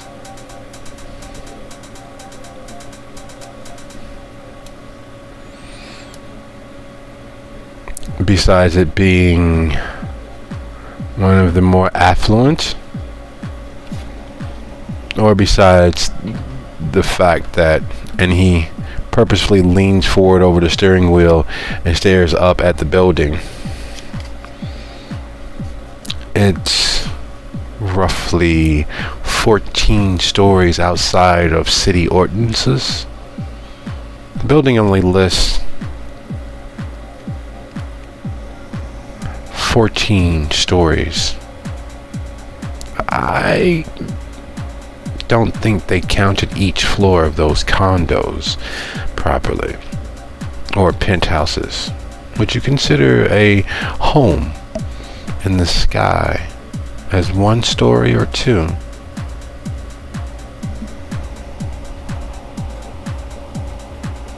One, but that's beside the point.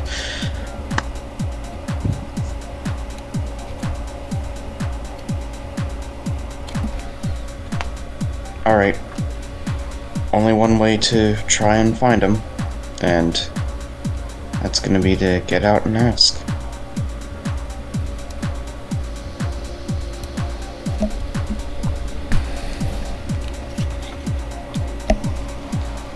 I'm not going to be the party pooper here, but I just want to find out one thing. Say it's too close to sunlight. Where do we hide for the day? We don't know this area. We need a backup plan.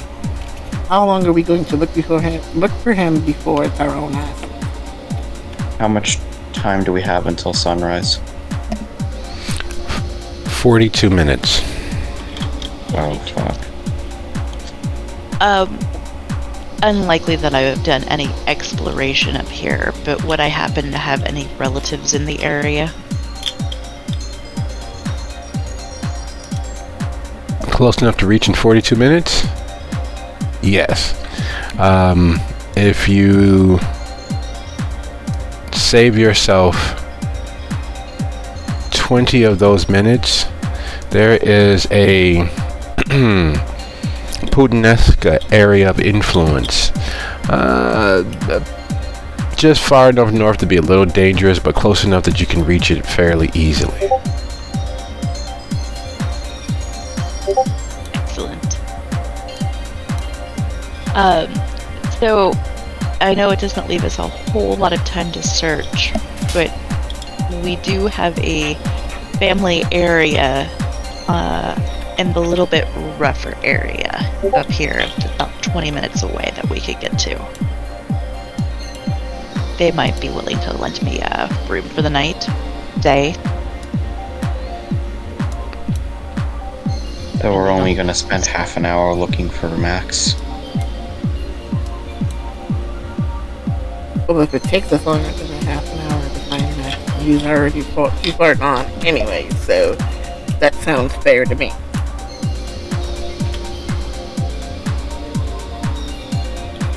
Wasting. Let's get started. How are you all making your approach?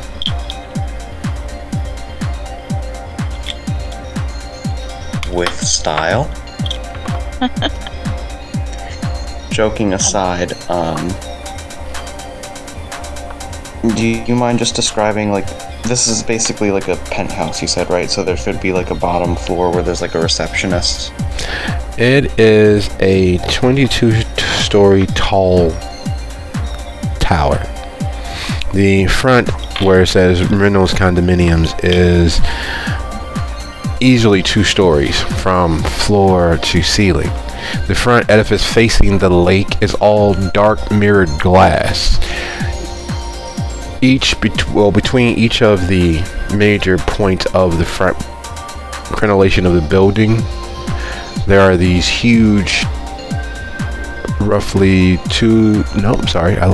4 feet wide rectangular columns that rise the entire length of the building. There's a huge 3-foot tall curved sign out front with shiny white letters lit from within that says Reynolds Tower and Condominiums.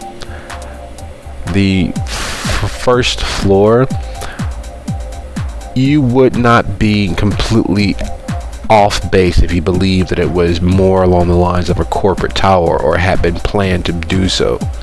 There are uniformed, jacketed security walking around the front of the building checking the grounds, with one of the maintenance workers who's clearly getting an early start or is wrapping up their night. There's an old lady with a dog on the opposite side of the street heading to one of those gray courtyard buildings right there at Bellevue, and the early morning joggers who clearly couldn't sleep or just have a truncated sleep schedule have already started to cross the street to take the path and jog along the lake.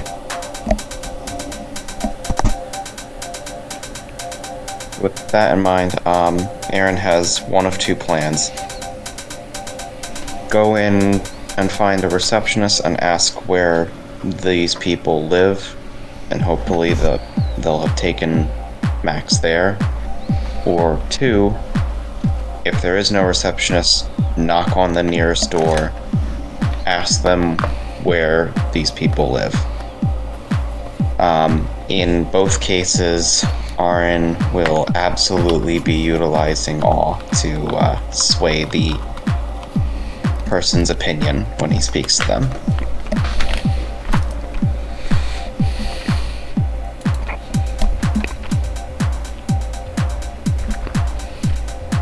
And everybody else? Millie is going to look for mailbox.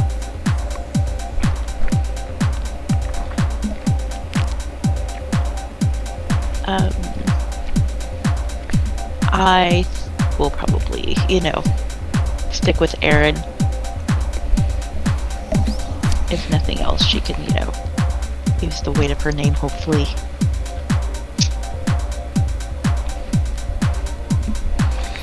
Okay.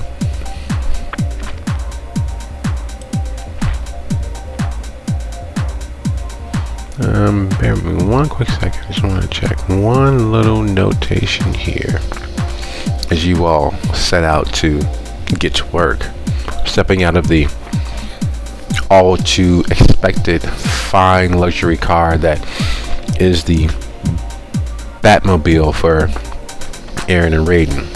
You all cross the street, Aaron's overcoat catching the wind, Millie's dress furling, and Amalia bringing her hood up over her head to obfuscate her very pale skin and slightly reddish hair.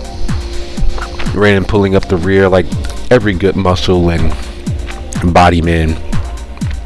As you all cross the street into this tower, the dark tower here at the northern edge of polite society.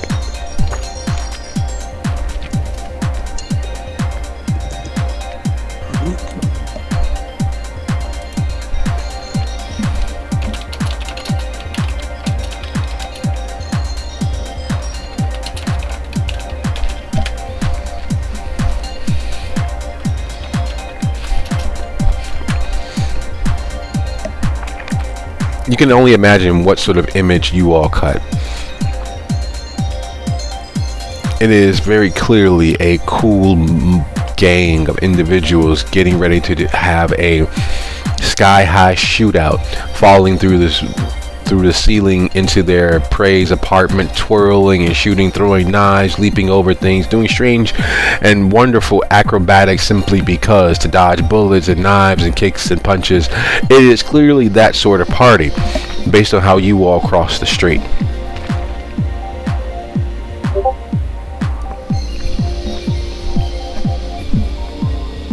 Aaron, would you be so kind as to go ahead and roll your... Sorry, I thought I had that accurate, but I did not. Give me one quick second. There we go. Sorry about that.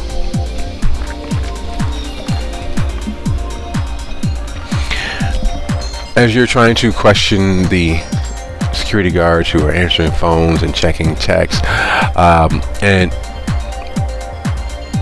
Millie is looking for mail, which is collected by the security guards, and Amalia is waiting for her opportunity to dive in and name drop her family, and hopefully that will open doors or at least fear of reprisal. You'd be so kind as to go ahead and roll your charisma and persuasion, or your charisma and leadership.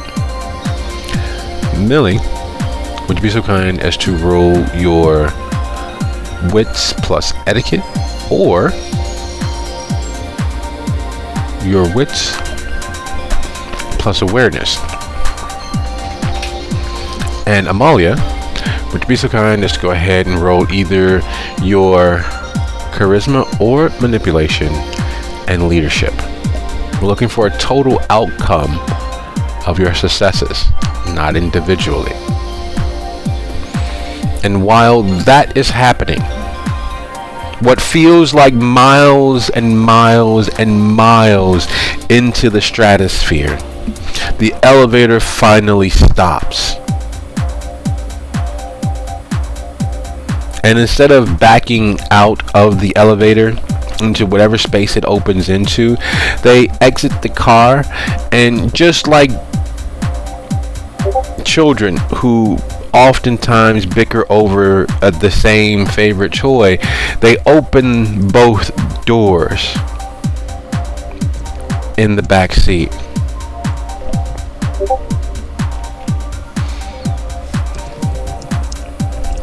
Come on, Maxie Poo. You've got to see this view. Sure. Which door do you get out of? Jean or Leslie's door? Is there a way to get out in the middle?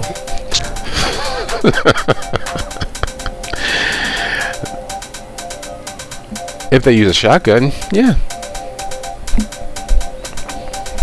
So there's something in the middle? Yeah. There's a divider in the middle? Yeah, they can just use a shotgun, bisect you. Max extends both hands to the to both ladies to see which one grabs first. While Max can't see it, they look over the car at each other, a small frown exchanging a sisterly bond of, well, you're not sure. But there is that social pressure as they both lean back in. Well, you're getting out? I am. I was waiting to see which lovely lady would actually take my hand. Leslie laughs. Jean frowns. You are the gentleman here. We shouldn't have even been opening the door for you.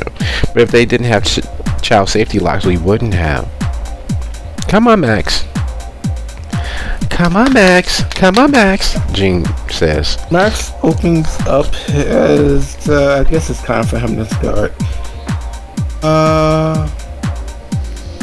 Looking past them, is this like an apartment or still a garage? You're still inside the elevator, inside the car.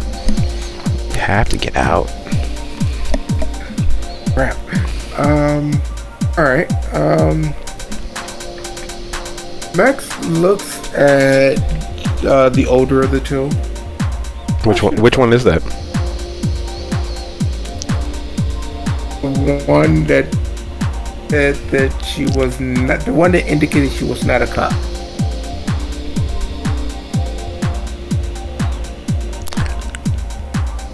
There is a philosophical quote that is always put out there, and it's one that circulates amongst the kindred quite frequently. Those who care enough to bemoan their state as undead monsters. They toss it out in conversation, showing off their intellect and how much higher in regards to their closeness to mankind they are. All of the evils of the world begin first with the removal of mankind's humanity, viewing every human as just another drop in the sea of time.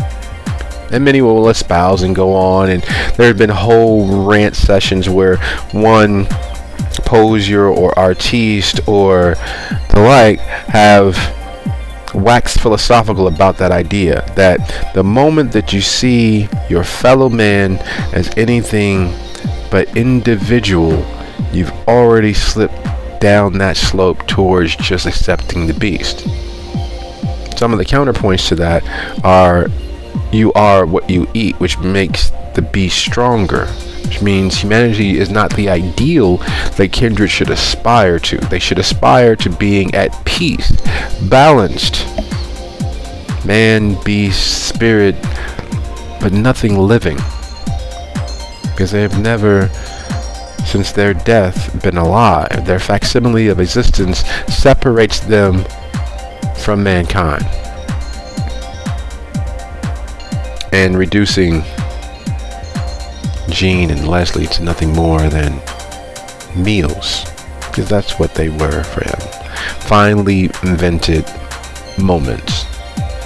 And a Perol here, a gin and tonic there, a jasmine tea here. They were nothing but meals. And while the moments were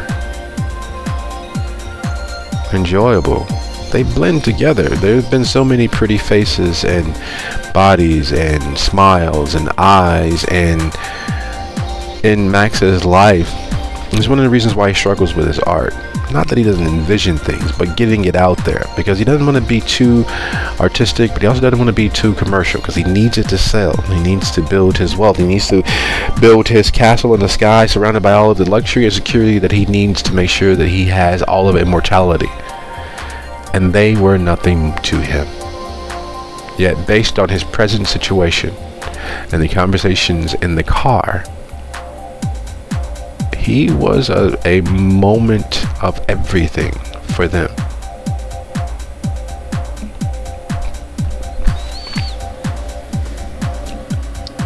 So looking towards the left door and the blank, beautiful face of what's her name again? He slides out. I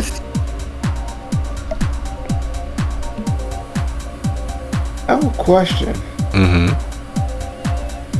The windows on this car, are they bulletproof or something? Because it seemed kind of odd. The car itself seemed a little odd. Is it bulletproof? Is it UV proof? Because you know my skin. Yes, your lovely, supple, soft, pale skin. You look a little cold. Come on, let's go by the fireplace.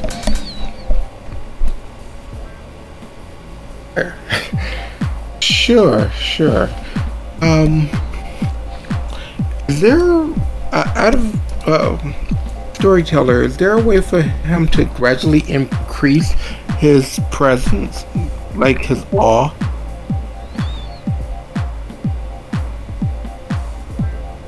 No. It's either on or off? Yep. Okay. Alright. I'll have to leave that card for later. Okay. Alright, he slides out.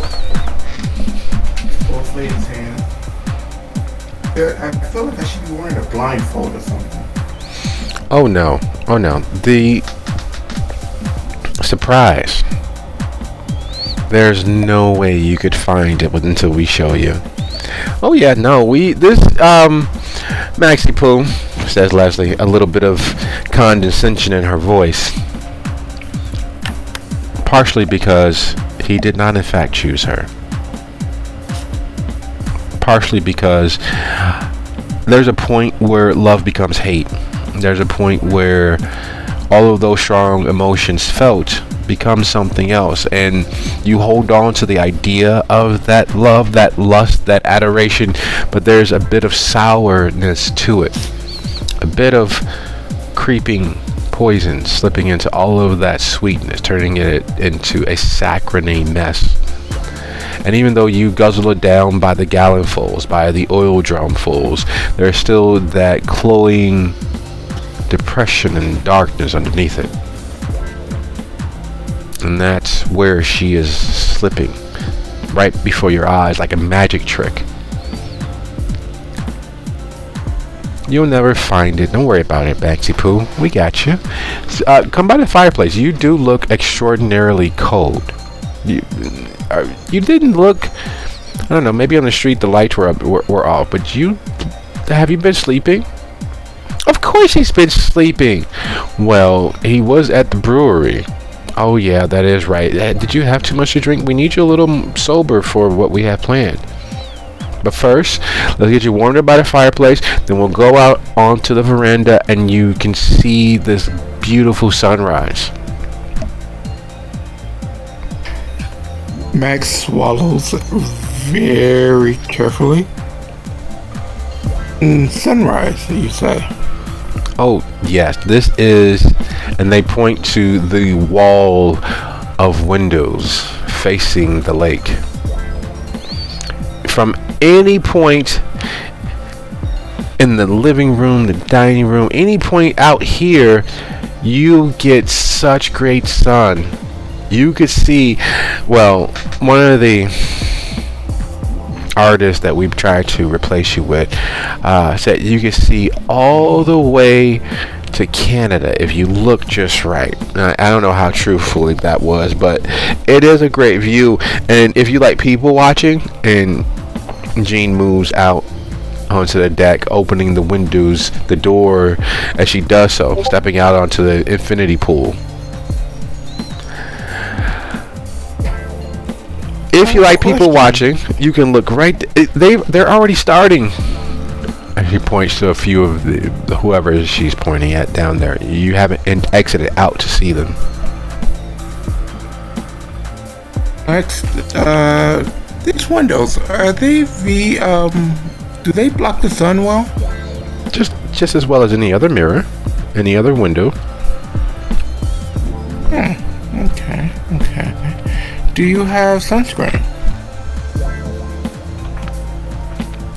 Really? Really? You can ask us about sunscreen.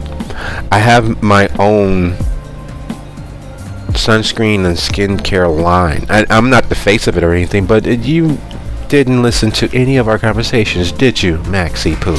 Leslie says. Of course I did, Leslie. What are you talking about? I know that you are a titan in the social media world. I know that. And I've watched from afar. He thinks to himself to stay the fuck away from you. I watched from afar your careers. They blossomed since we last spoke.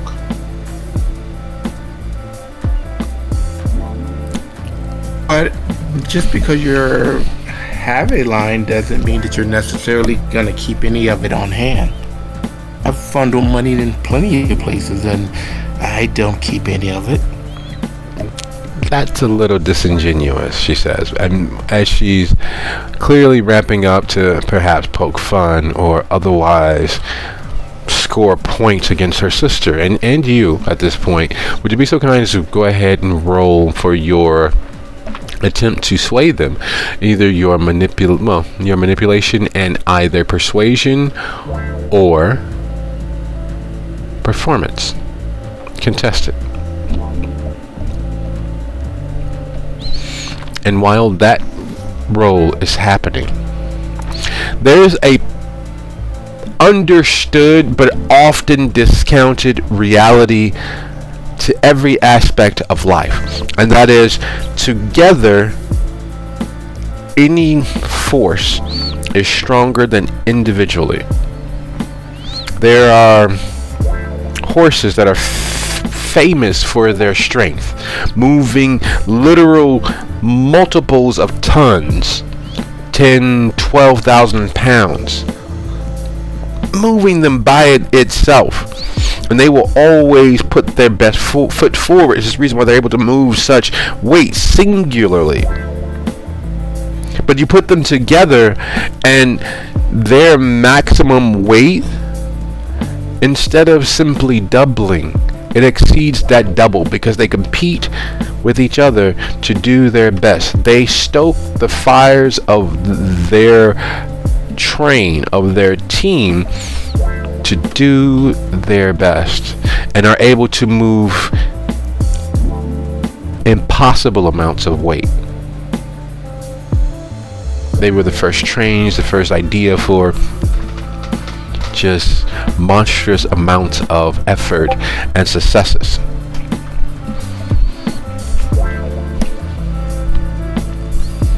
Together,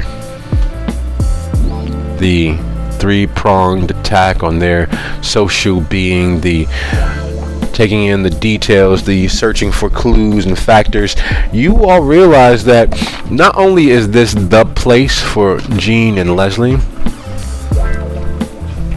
but it is one of the best kept secrets for those who guard their privacy. It's the place where, well, everyone knows the cigar shakers and everyone knows the stadium and everyone knows this is a place where the right kindred who learn to be less monstrous around the mortals. This is a place where someone who blushed and said they traded on the Nikkei could exist peacefully and pleasantly. This is a place where a captain of industry rubs shoulders with the person who runs the largest franchise of Happy Jeff's Hamburger and Hoagie Hut. This is a place where, because of your combined might and energies, distraction and name dropping and picking up all of the clues, together you all were able to get into the elevator heading up to Penthouse Epsilon. And yes, each of the floors have a name, and while it's floors that are listed in the elevator, the penthouse and the condos are multi-storied homes sitting atop a tower, and Epsilon, being the highest floor, is several stories above the city limits of what the codes are. So as you all rise the elevator, and Queen is playing, well, a version of Queen's Don't Stop Me Now is playing in a tinny, small music box style. What are you all discussing?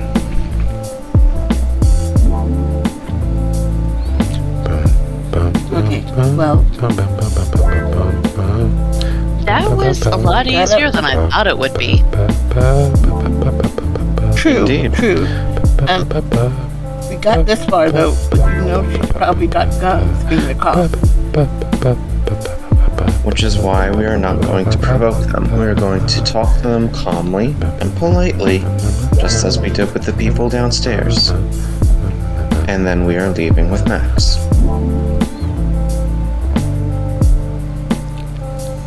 But if they don't want to let it go, what do we do? Then we be as kindred. We have 25 minutes until sunrise, officially.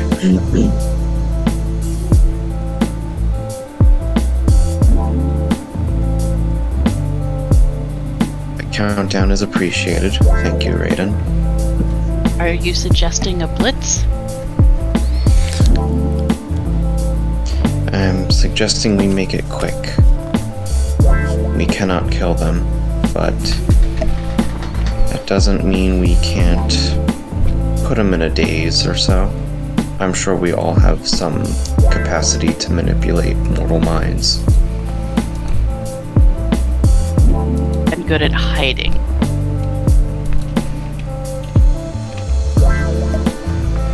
Wait, what? What? You, I mean, I need to be standing still, but, you know, I can hide. That's about it. Aaron just looks at Amalia. You don't have some other ability. You can't, you know, like, Jedi mind trick someone like I can. No, but I'm really good at resisting it, even though you would think I wouldn't because I'm so easily distracted. But maybe that's why I'm so good at resisting it. And she'll, like, smile, super innocent. I can Aaron also turns things to- that aren't there. Aaron turns to Millie. Okay, so then, in that case, we each take one of them and try and just Jedi mind trick them. And you, pointing to Amalia, Okay. you will get Max out of there. And if that doesn't work, Raiden is our backup.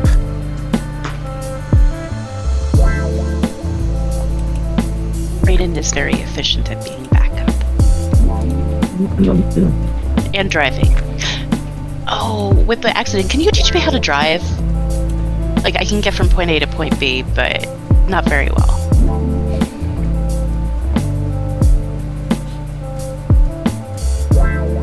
I am Well, not let's a discuss- normal. oh. I am not a natural instructor.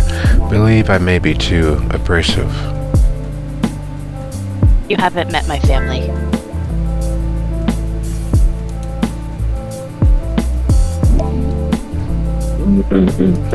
I have not. Though, if I am not mistaken, was it not your family that placed the other member out of operations? Yeah. And, you know, got me killed.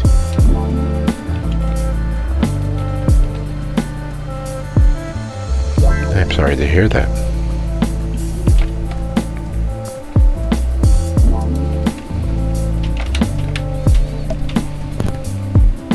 We all love our siblings, right? I'll tell you the story later. I think we need to focus. And speaking of focus, the elevator dings and doesn't open. The elevator holds and stays.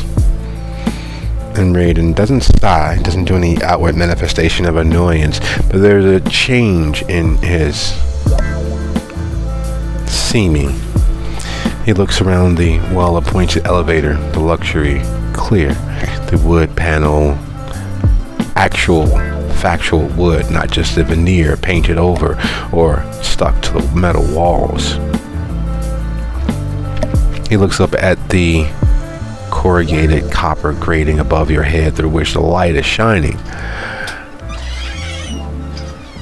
But he doesn't say anything, and he turns facing forward. One of the many things that people pay for with loads and loads of money is actual security, not just the theater of it that patrols most common places, most out of the way places, most airports and county buildings or state buildings, where the theater of security gives you the impression that they're actually doing something to increase how safe you are in their hands. The more you are put at a disadvantage, or the more they throw around their weight, and the more they have you jump through metal detectors, take out the shoestrings in your shoes. I'm wearing loafers. Take off your shoes, take off your socks, turn them inside out. People psychologically feel safer. But actual security is hidden. It's not there to deter you from doing anything. If you feel froggy, jump. They're more than prepared and ready to take action. In fact, some of them hope you do. Gives them a reason to test out that new taser, that new stun gun, or that what have you. So as the elevator sits there at the Epsilon level, it becomes all too obvious. You all were charming, you all were brilliant, and you all got into the elevator. But these are private elevators. The person on the other side must open it.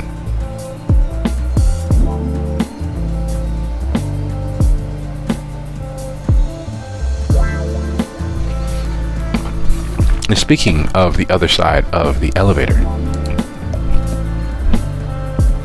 looking at your phone, if you look there in the live play chat, you'll see what the top right portion of your phone looks like. And doing your best to smoosh and get in their good graces. You see it for what it is. There's less than an hour, maybe less than a half an hour until the sun breaks over the horizon line. And everywhere in this living room, dining room, kitchen will be awash in the stinging, burning rays of the sun. You've never been one of the depressed, down, black artists. You didn't have a black period. You didn't have a blue period. You dip and dabble all across the board. You do commercialized, romanticized, popularized art because it moves. So you never spent an evening reading slam poetry about your end. You never indulged in the depressive self-immolation on stage that many other artists do. You never wrote slam poetry about the end and questioning what that might be. But as you talk with Gene and Leslie, it becomes fairly apparent that may be it. That these two may be the last you see. And while Jean, thanks to you reaching across towards her and exiting out of her door, is swayed, she is all but eating out of your hands. Leslie clearly wants to spend time, but is perhaps having second, third, or maybe fourth thoughts about it. Maybe viewing you as the poison candy that will be the last thing that she eats, the last thing that she savors. The kiss which is what you've given each of them separately and together, is the highest level of pleasure for not just the kindred, but for the mortals who survive it. Every pleasure center in their mind going off at once. Enough endorphins and oxytocin are released that it creates a hazy fugue of that moment. Combine that with an overabundance of sensuality, and it can mutate the pleasure centers. It can mutate and lessen the effect of every other pleasurable experience in their lives. And it clearly has.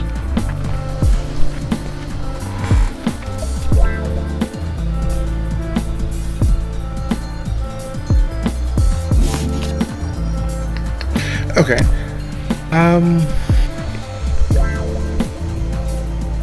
Taking Jane's hands. Is she still there? He uses transmit.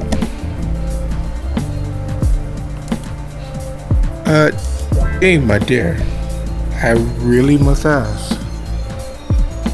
Tell me, what am I doing here?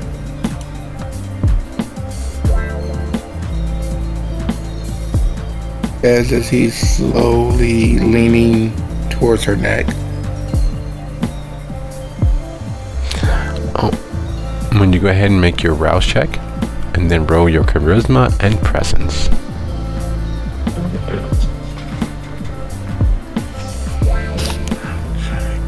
Alright.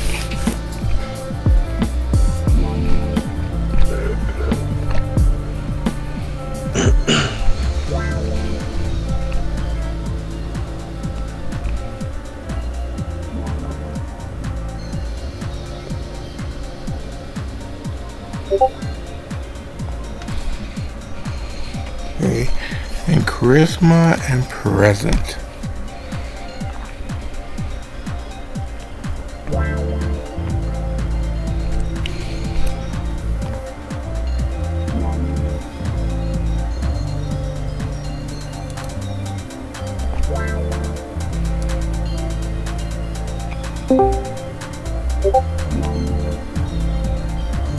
Okay.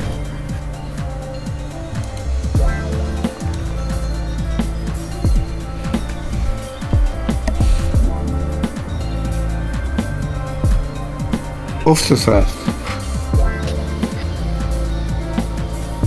You didn't roll any hunger Yeah, that was the first roll. on your dice pool.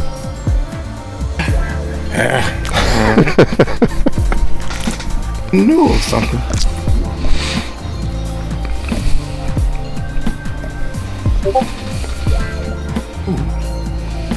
Alright, willpower roll to re-roll that. And still failed.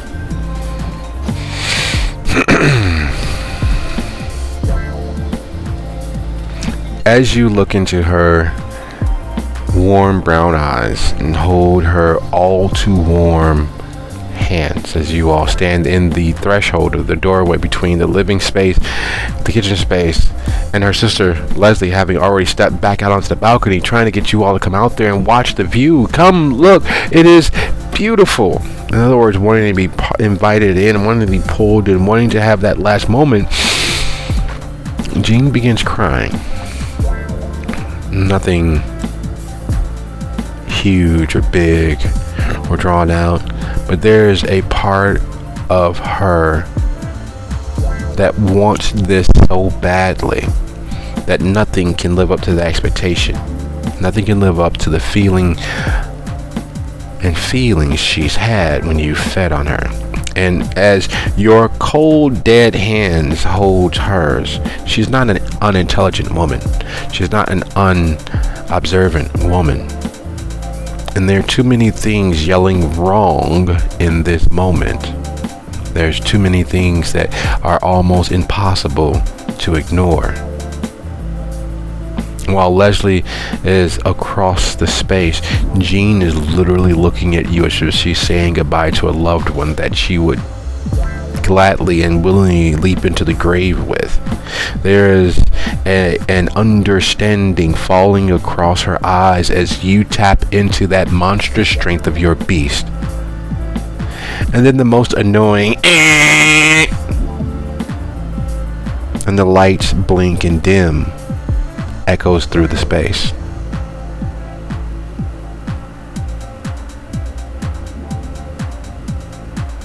Leslie moves to the honest to goodness landline.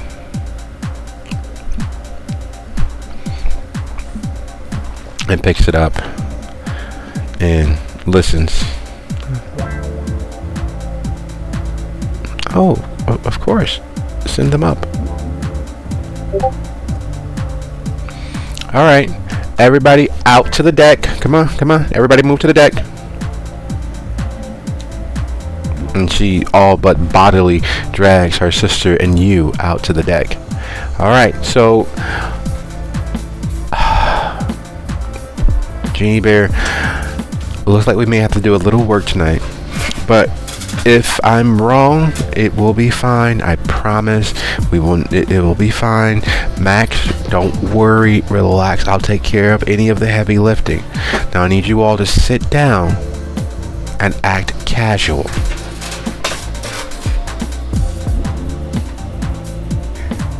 Casual as in we have guests? Yes, be on your best behavior. Do some wooing. Be nice. Be bright. Be inviting. Got it? Yeah, I didn't think you.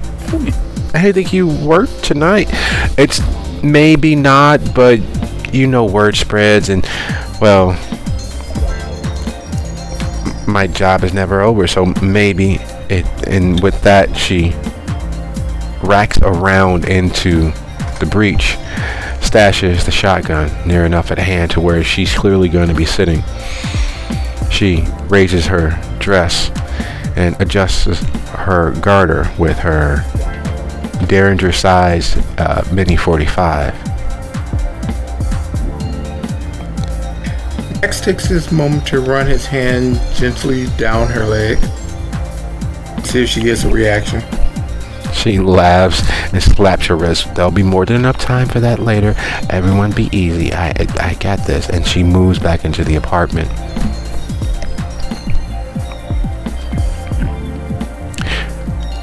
While in the elevator,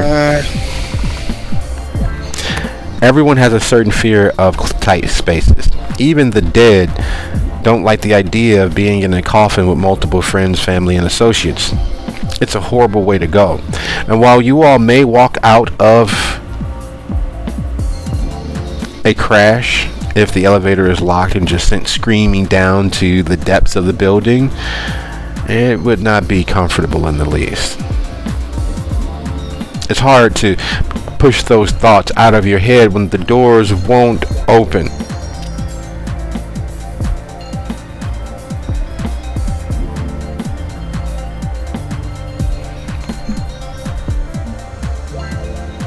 See, I will do some poking around and seeing what I can see with my, let's see, I have a specialty in larceny for lockpicking and a specialty in stealth for break-in.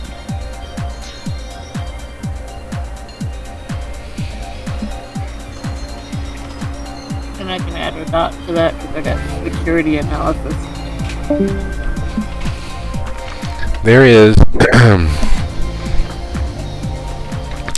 in every elevator there is a fireman's key, and while there's a special little small tool that they use on this long large pole to open the doors without any mechanical assistance, the power goes out, there's the fireman's key goes into that hole and it opens the doors.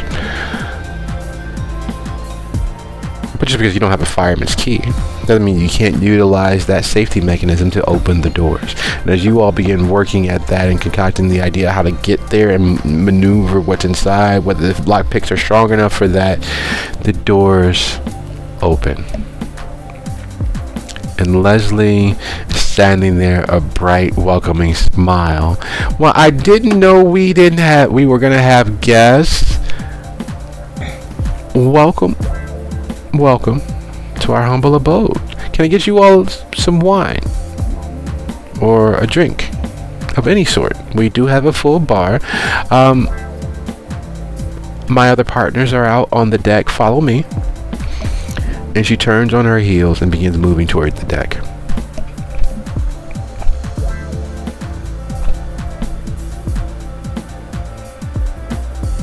And Aaron will reply,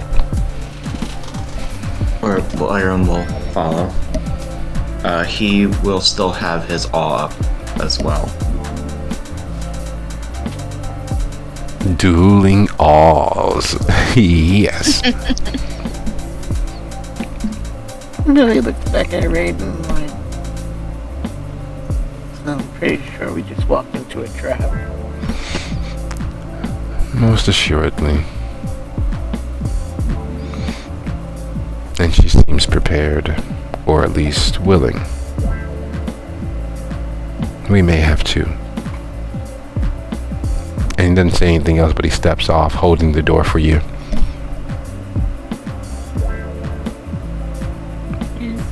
Amalia will just hang back towards the back because social is not her thing.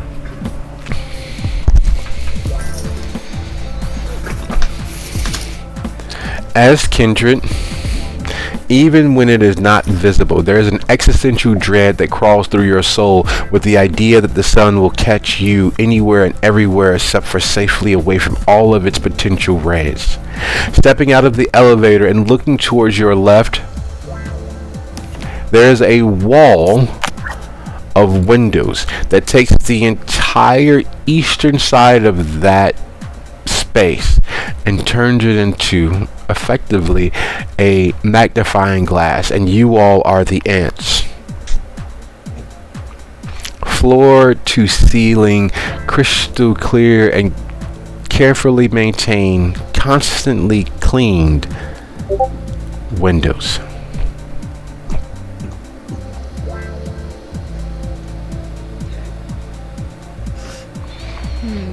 There is not one space from exiting the elevator to the deck where the sun's light would not hit the moment it breaks the horizon line in 20 minutes.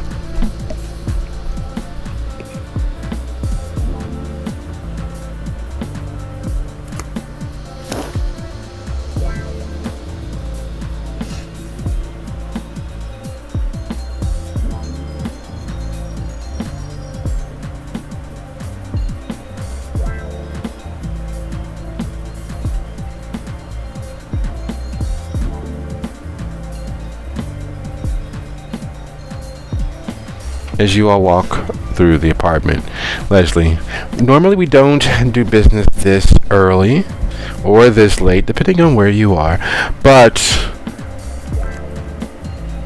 exceptions will be made. And coming from and she looks directly back towards you, Amalia, from such a notable family in the trade, and then she looks towards you, Aaron, such a proven wizard, and expecting to be skipped over. Millie, you have already started tuning her out until you realize that she looks directly at you. And a self-made entrepreneur who is changing the face of Milwaukee's most notable and honorable business. You will probably have to tell me a few of your recipes at least, because I do small batch brewing when I have the opportunity. And I'm sure there's a way that we could synergize many of our business ventures.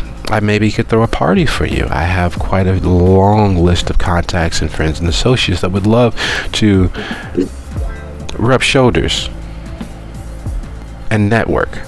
And we know nothing like a little alcohol gets people social. Speaking of which, what can I get you all?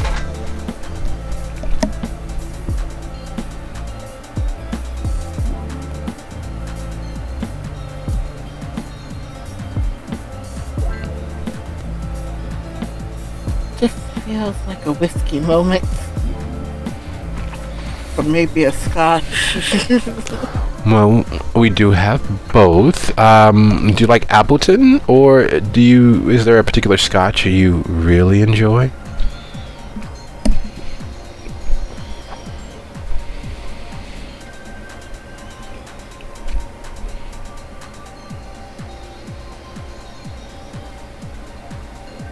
Just kind of like think about it.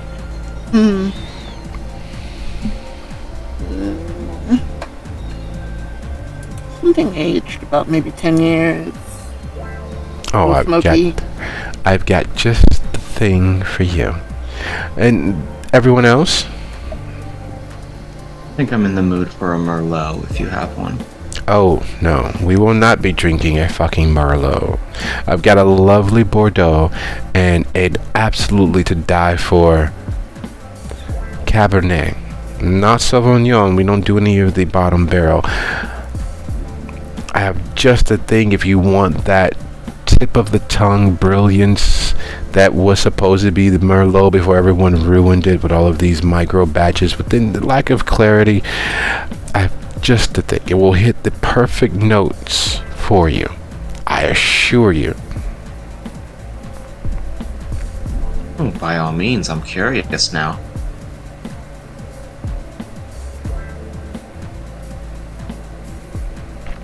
And you, I'm sure you're the security, correct? No. I'm the driver. I get Mr. Hamilton what he needs to be. At all costs. No. Does that mean that you'll be the designated driver? Maybe I do have some sparkling water. With or without lemon? Without.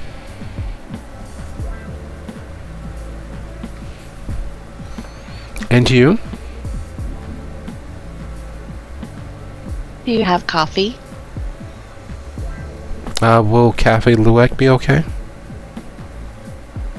Yeah, I suppose. Great. Let's get you all settled out on the deck.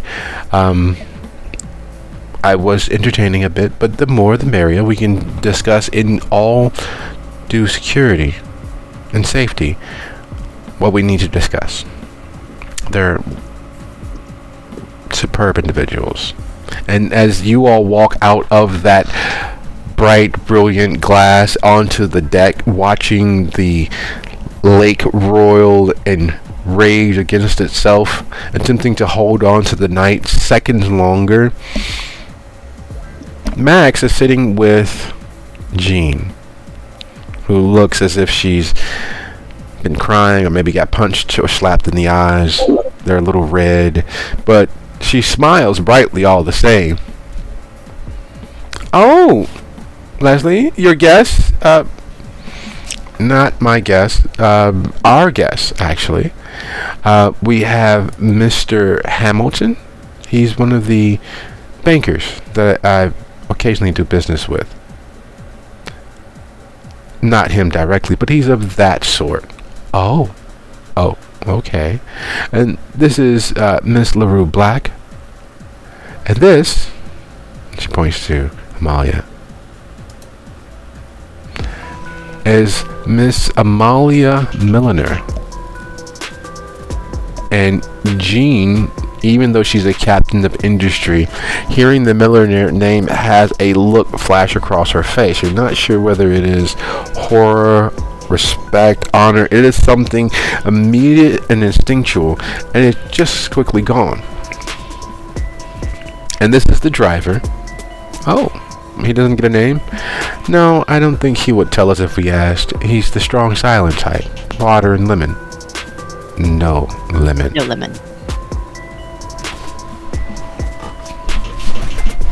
Everyone sit down, make yourselves at home, and I will be right back.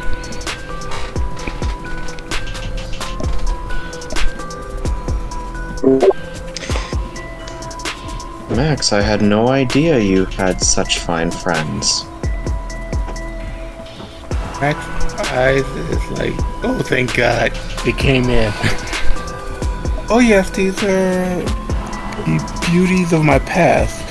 And they have actually hung out and been around places where we've been, such as the concert that we went to. Oh, Millie, you remember that concert, remember? And they've also been at the brewery multiple times.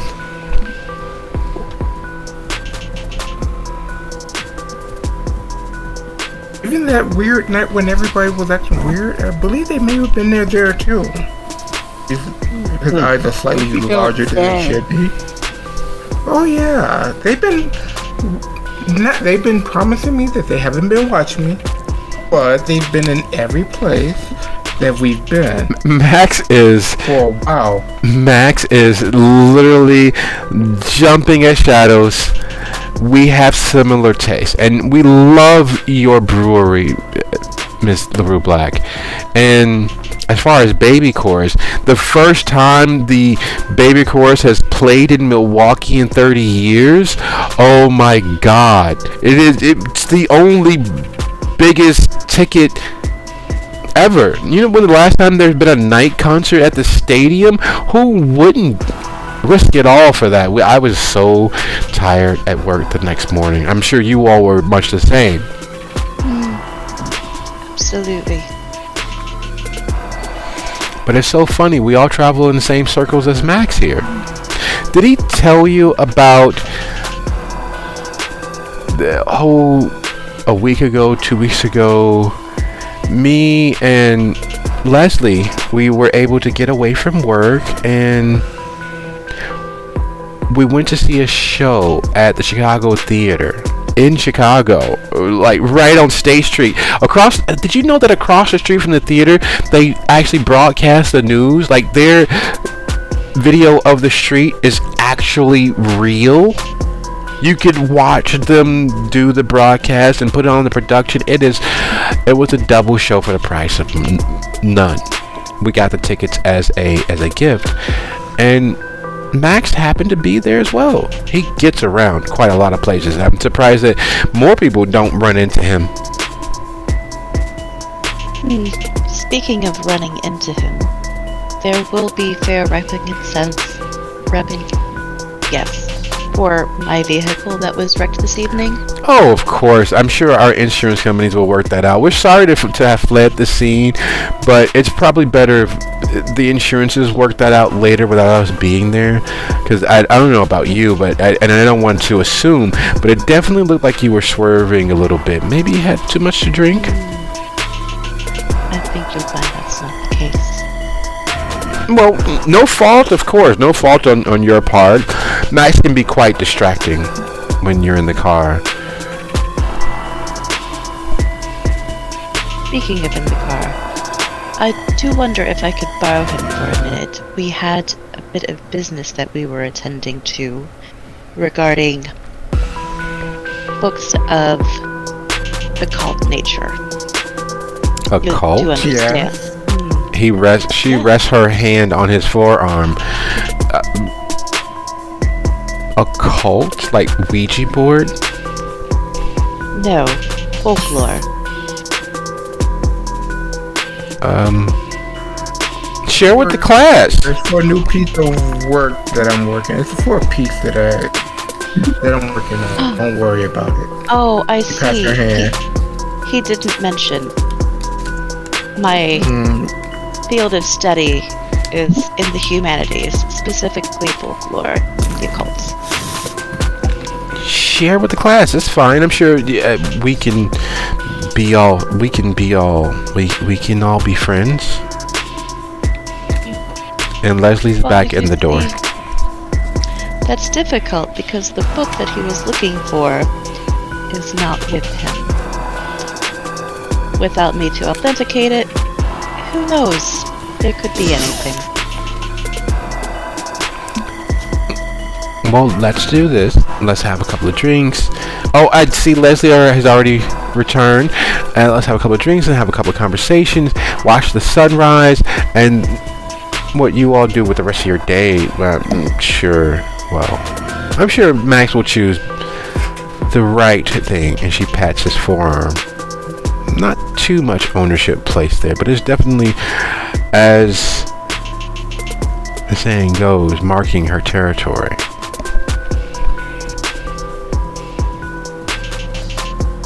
I assure you, he's not my type. I don't go for pretty boys. He is pretty, isn't he? It's nice that you think so. And Leslie begins setting everyone's drinks down in front of them. And then she slides around everyone and settles into the chair, which you know could easily lean into a chaise. So, Mr. Hamilton, Miss LaRue Black, I know that it's a bit truncated, but are you all with the system? Is this what we're here to discuss? I can only assume that with Miss Milliner that this is very much about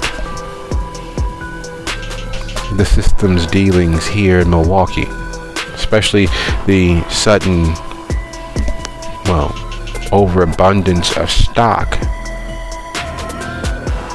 being brought into the city.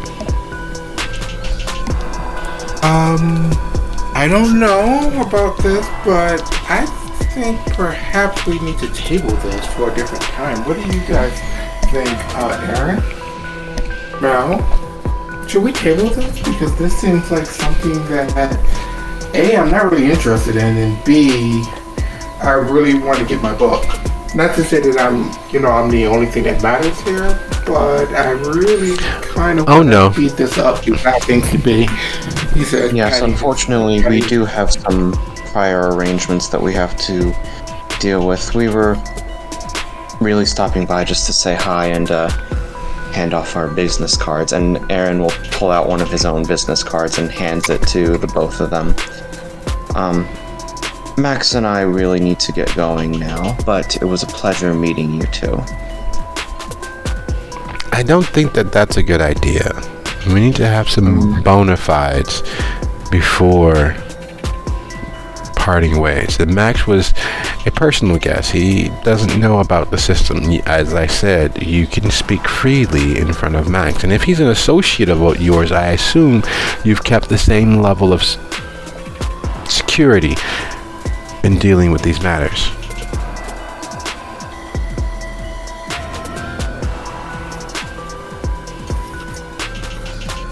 Max touches her hand once again to draw her attention and uses entrancement again.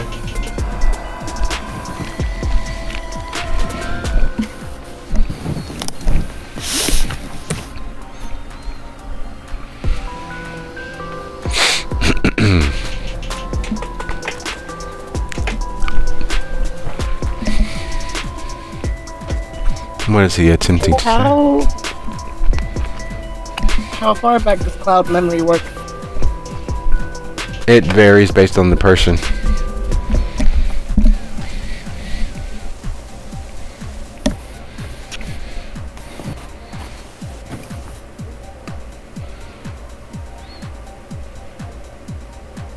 You're rousing again, Max?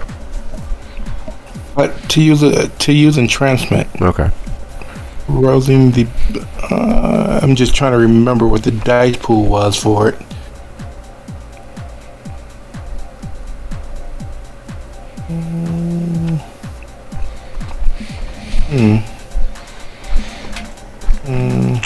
You're showing 5 dice, by the way, as your pool. I'm using 5 dice? 3. It looks like no, 6. Yeah. Alright. Just want to make sure that I didn't miss it.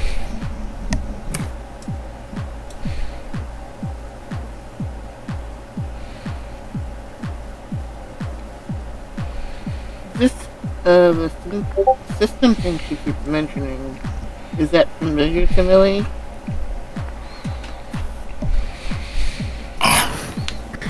Okay, so Dice Roller hates me today.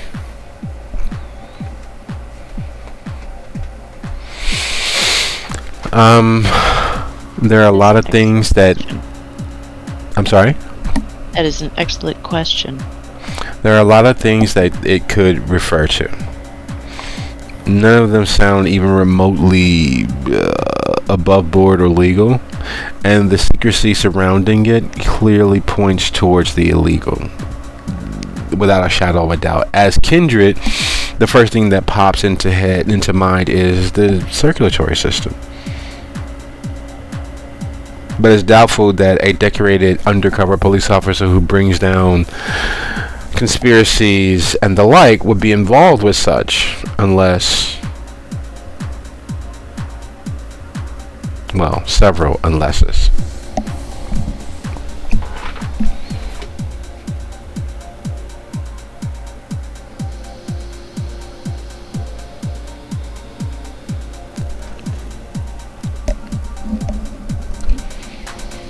Eight minutes.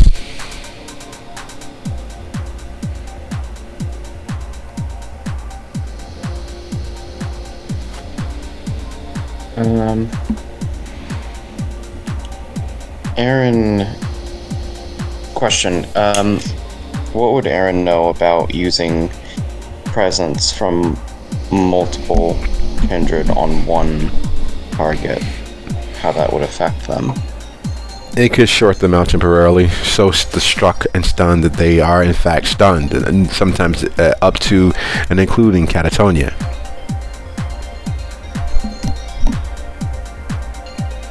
But not killing them, right? Typically no.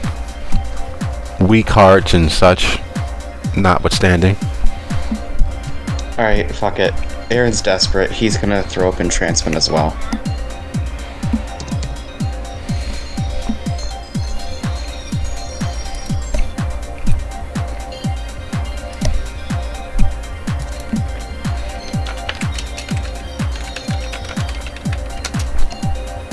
I need to pull up the rules for this. That is the wrong set of rules.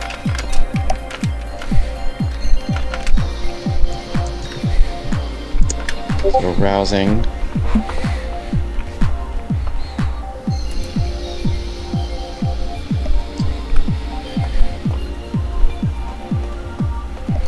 And then what am I rolling for this? Is it just charisma and presence? Yes. Okay.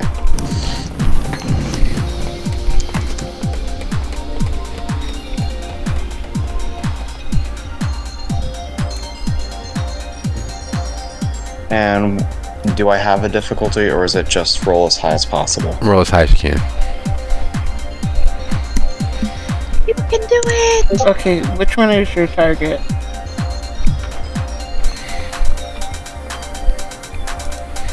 I had to burn a willpower there. My target is the one that was trying to keep us from leaving. Oh, you're doing Leslie? Which I know is... yeah, Leslie. That's her name.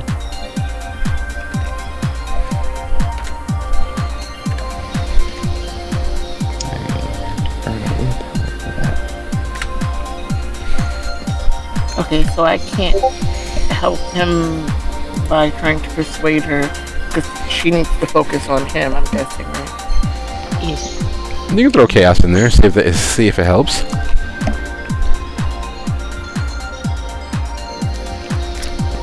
Sure, I have a extra dot in gaslighting and persuasion. You can push a little bit of that on there.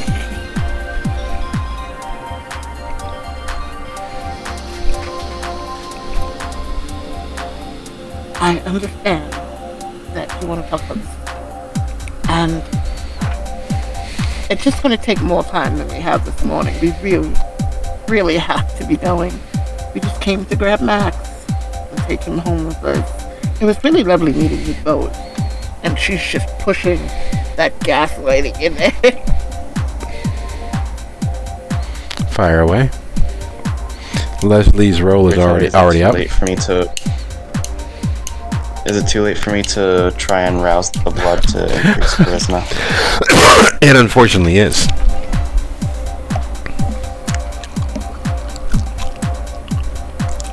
Come on, Millie, give it that roll. Charisma and present. Make it happen. Oh, it's charisma and persuasion, I think.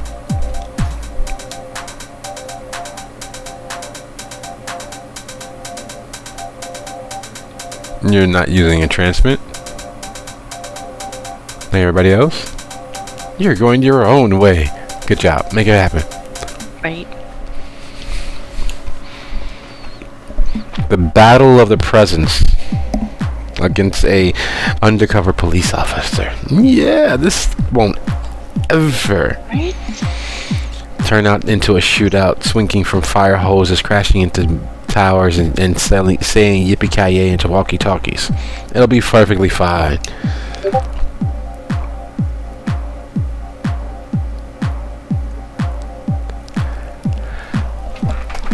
Very. 7 minutes.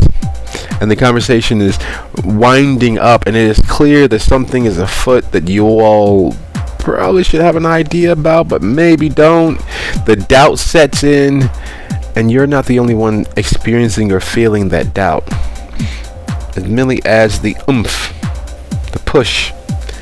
You all watch the eyes as the sisters exchange a glance and a glimpse.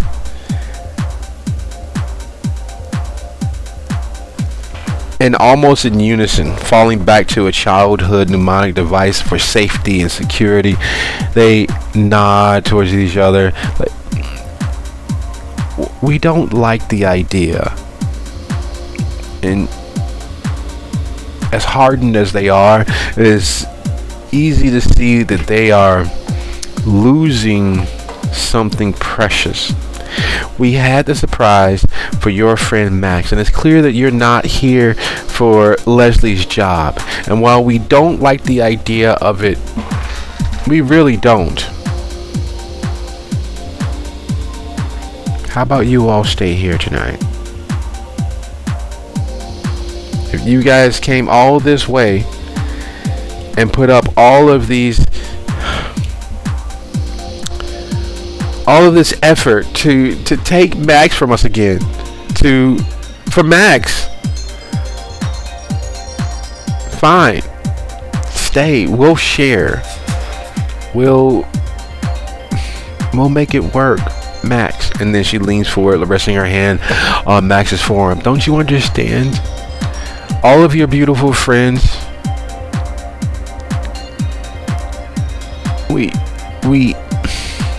we'll save the surprise for another night. Max is an adult. He can make his own decisions. Clearly he can't. He'll leave. Clearly he can't. He doesn't understand the effort that he's an adult, but he doesn't care about anything.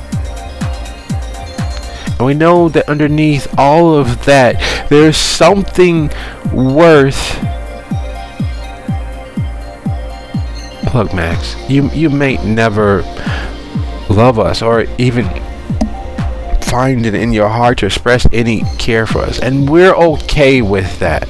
We're even willing to share with all of them. But you can't leave until we show you everything. I'm afraid you have the wrong impression. This isn't about sharing, it's about business. And we have business elsewhere. No, we know all the signs. We know all the risks that we would have done and that we've watched others do to stay in his good graces, to find places and times where he might be to be there. What, you think we're the only ones? We're the most determined because we know what's good for Max and for ourselves. And you all show the signs of care, and there's no way that anyone would care about Max unless, of course, it is sexual. And that's fine. We know you're not drinking. You all attempted to lead us on and potentially get yourselves in serious trouble by misrepresenting yourselves as part of the system. And that's fine. And they stand up. Come on. Seriously, come on. You clearly don't want to watch the sunrise and you all want to spend time together. Come on. We'll make it possible for you guys to spend your time. But later, we'll show you, Max, what's really important for you. But for now, fine. Come on, you guys can stay. and they walk away from the deck, moving back inside the space. 5 minutes. She's so grossed out, but she's heading for the inside quick. Yes. There's no shelter from the sun inside, though, so we still have to leave. Isn't there? If There's we like get bedrooms, into maybe. Their car actually is UV tinted, from what she said. If we can get the car keys and get them to loan us the car, we're good. I imagine Then Raiden's car is also like that. Just We for don't have enough time to make it back to a car. And who's gonna, like, no, there's no way. We have to find shelter in here. their car is right there. The car's in the to the left of where you all, well, to the right of where how you all got off the elevator. The private elevator from the garage is to the right of there, so they don't know that it's there. You know where you got off the elevator, which is past where they got off the elevator. He points to their car. Their car is right there. If we can get in it, good. Raiden can drive and get us the hell out of here. where's the keys? Leslie has. One of the girls have it. I believe Did they Leslie hang has the it, but keys up? He literally doesn't know them apart. It's a parking garage, he said. Yes, it is a private elevator with a electronic keypad. So you all walk away from them as they're saying, "Come on." actually,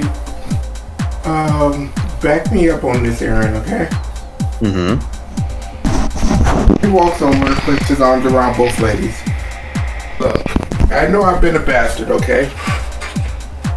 I know I didn't see you guys, and I've been a bastard. How about this? If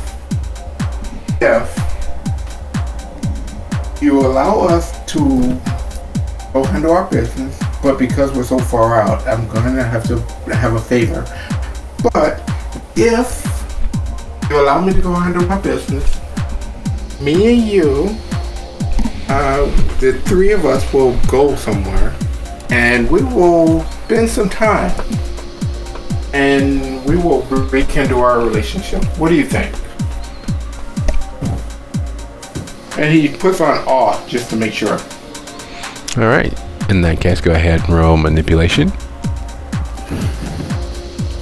plus persuasion. Plus And I add seduction to it. No. Hard to ask seduction when you're asking someone for, hey, hey, baby mama, let me get your car. That's still seduction, depending on you look at it. Okay. Can I rouse the blood to get extra dice? Well, do you find this arousing? It's gonna. Oh, that is horrible. Yeah, that's good. Can Millie see past them into like a bedroom or anything to see if there's somewhere without windows?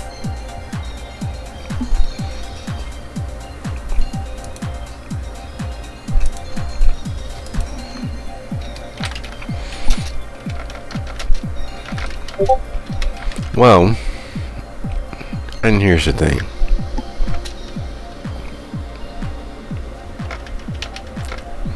Stopping them before they cross the threshold further into the multi-level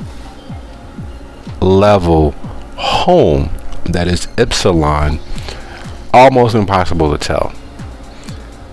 Yet, what is Millie's insight?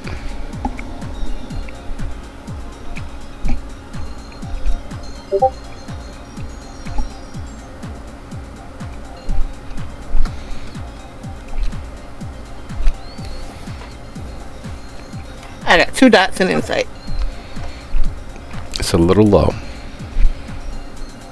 But, and if you put yourself in the fractured, heart-sick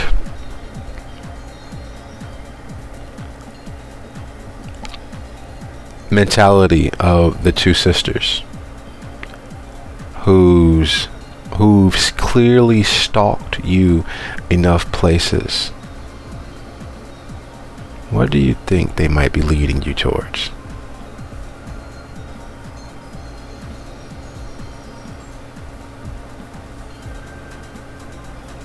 Yeah, it definitely sounds like they're gonna try to either like trap us in a room we can't get out of, or like a bedroom, so that they think they can make some sort of grand sacrifice to sway Max one way or the other, but it still feels like it would be the safest bet to get away from these windows. So Millie is going to look at Amalia and the other two and like move her head towards where the girls went.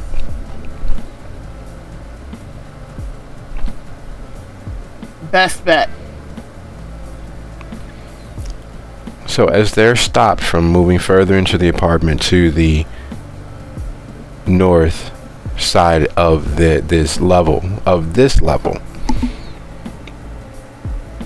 the stairs and the elevator up to the second and third floor are out of sight. So the truth of the matter is, you won't be able to see where they might be headed. What is definitive is that there's 2 minutes and you've gotten the okay to sleep in the car, Max.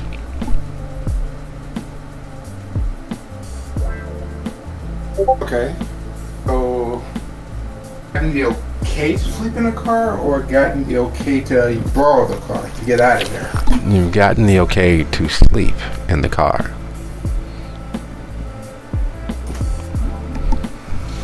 Let's go. That's Time's bad. wasting. That's bad because they could kill us if they wanted to.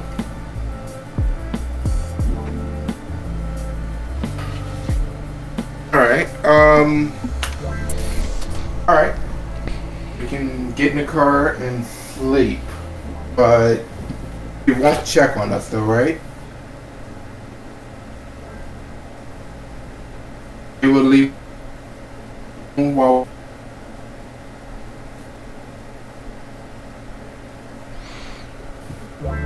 Max, while you can't think of anyone but yourself, we love you.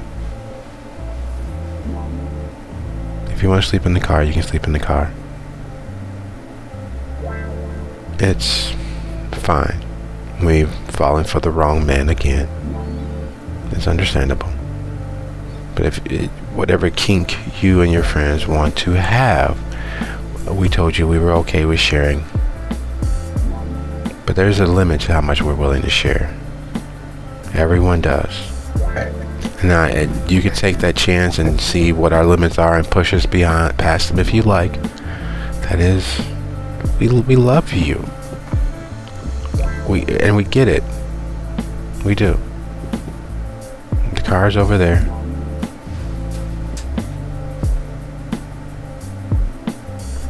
head to the car. It's 1 minute and 30 seconds.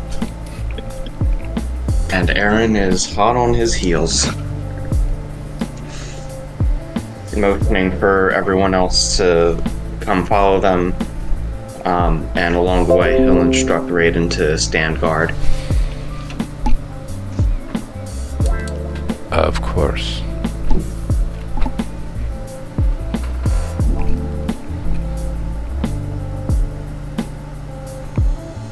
As who all goes with Aaron and Max? You guys were beckoned on, and Raiden will be standing guard. Go down to the parking garage, but this probably isn't the first one that she slept in. What kind of just like at a glance tidy holes would look good to sleep in that's not the car? Unfortunately, without the access code, there's no getting off of the floor. There is the car in the elevator, and what that might entail later.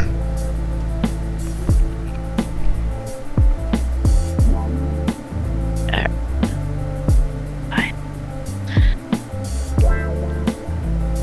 She will,